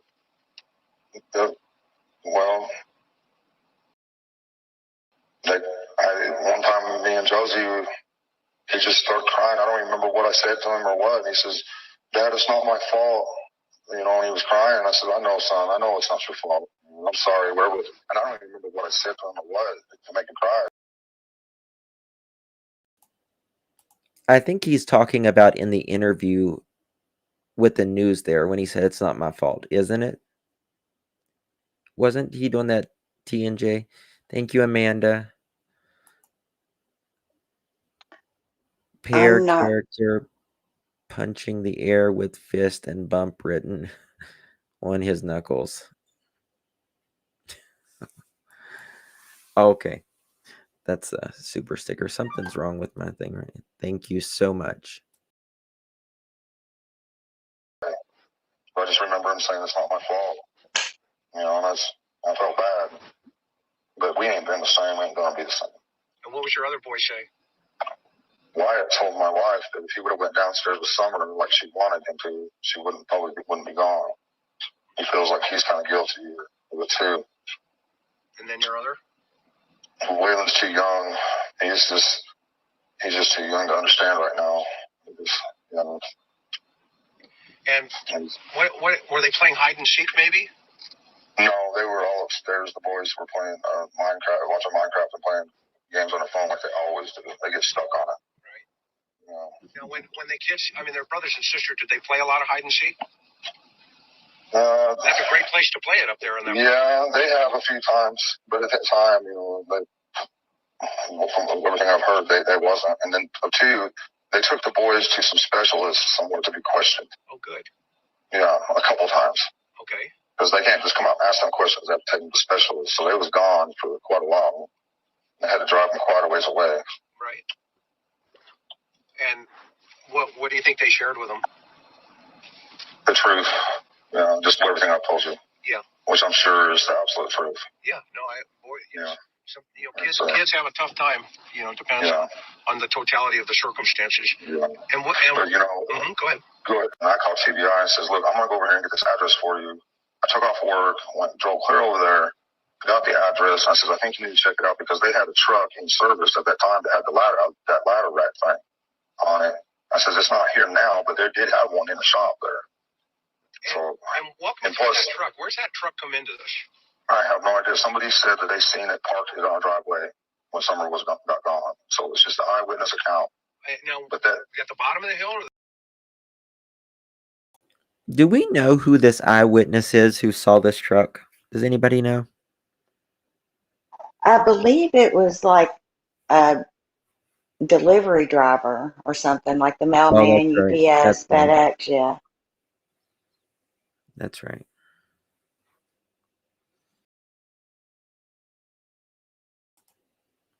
What's that thunderstruck?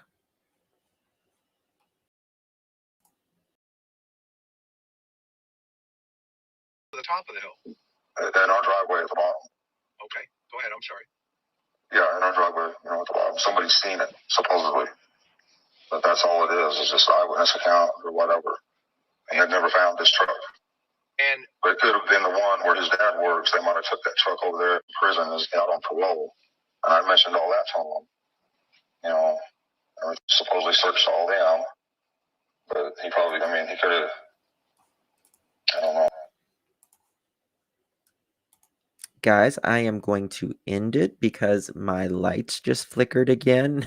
It's kicked off today for a few hours. So yeah, it just went whoop, whoop, whoop. And it's raining really hard here. Yeah. So we are at 1:18:56. We will pick it up hopefully tomorrow night. Hopefully. Little Miss Sunshine, can you please tell us how we can help find Summer besides your super chats? I don't know, Little Miss Sunshine. Would it be by your smart aleck comments? No, that wouldn't help either. So I can tell you that I'm not going to find Summer, but what I can tell you is we can all put our heads together and work together and be kind to each other and respectful to each other is what we can do. So when you want to do that, you're welcome here. Until then, right. Kick rocks. So Ta-da. it's so amazing. People are Mm. something. I try to show everybody respect and kindness. Um, oh no, it's okay, Hopi. It's okay, Hopi. Um, it is what it is. So, anyways, guys, thank you all from the bottom of my heart for being here. I appreciate it tremendously. Thank you, Sonia. Thank you. ICU and I are working on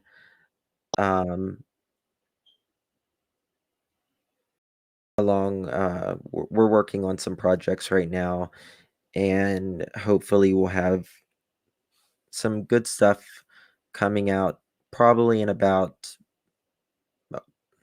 10 days to 2 weeks or something. We should be releasing it. And I think you guys will be really stoked.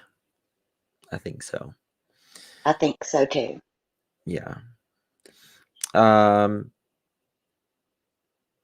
BW, I did find out I had one half sibling. Oh, congratulations. Thank you, Lori.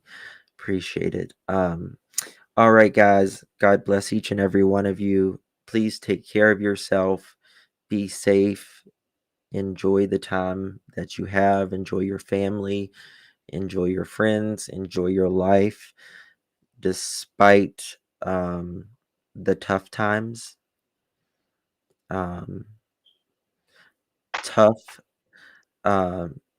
Tough times don't last, but tough people do. Exactly. And keep going. All right, guys. God bless you guys. Good night. Good night. Bye, y'all.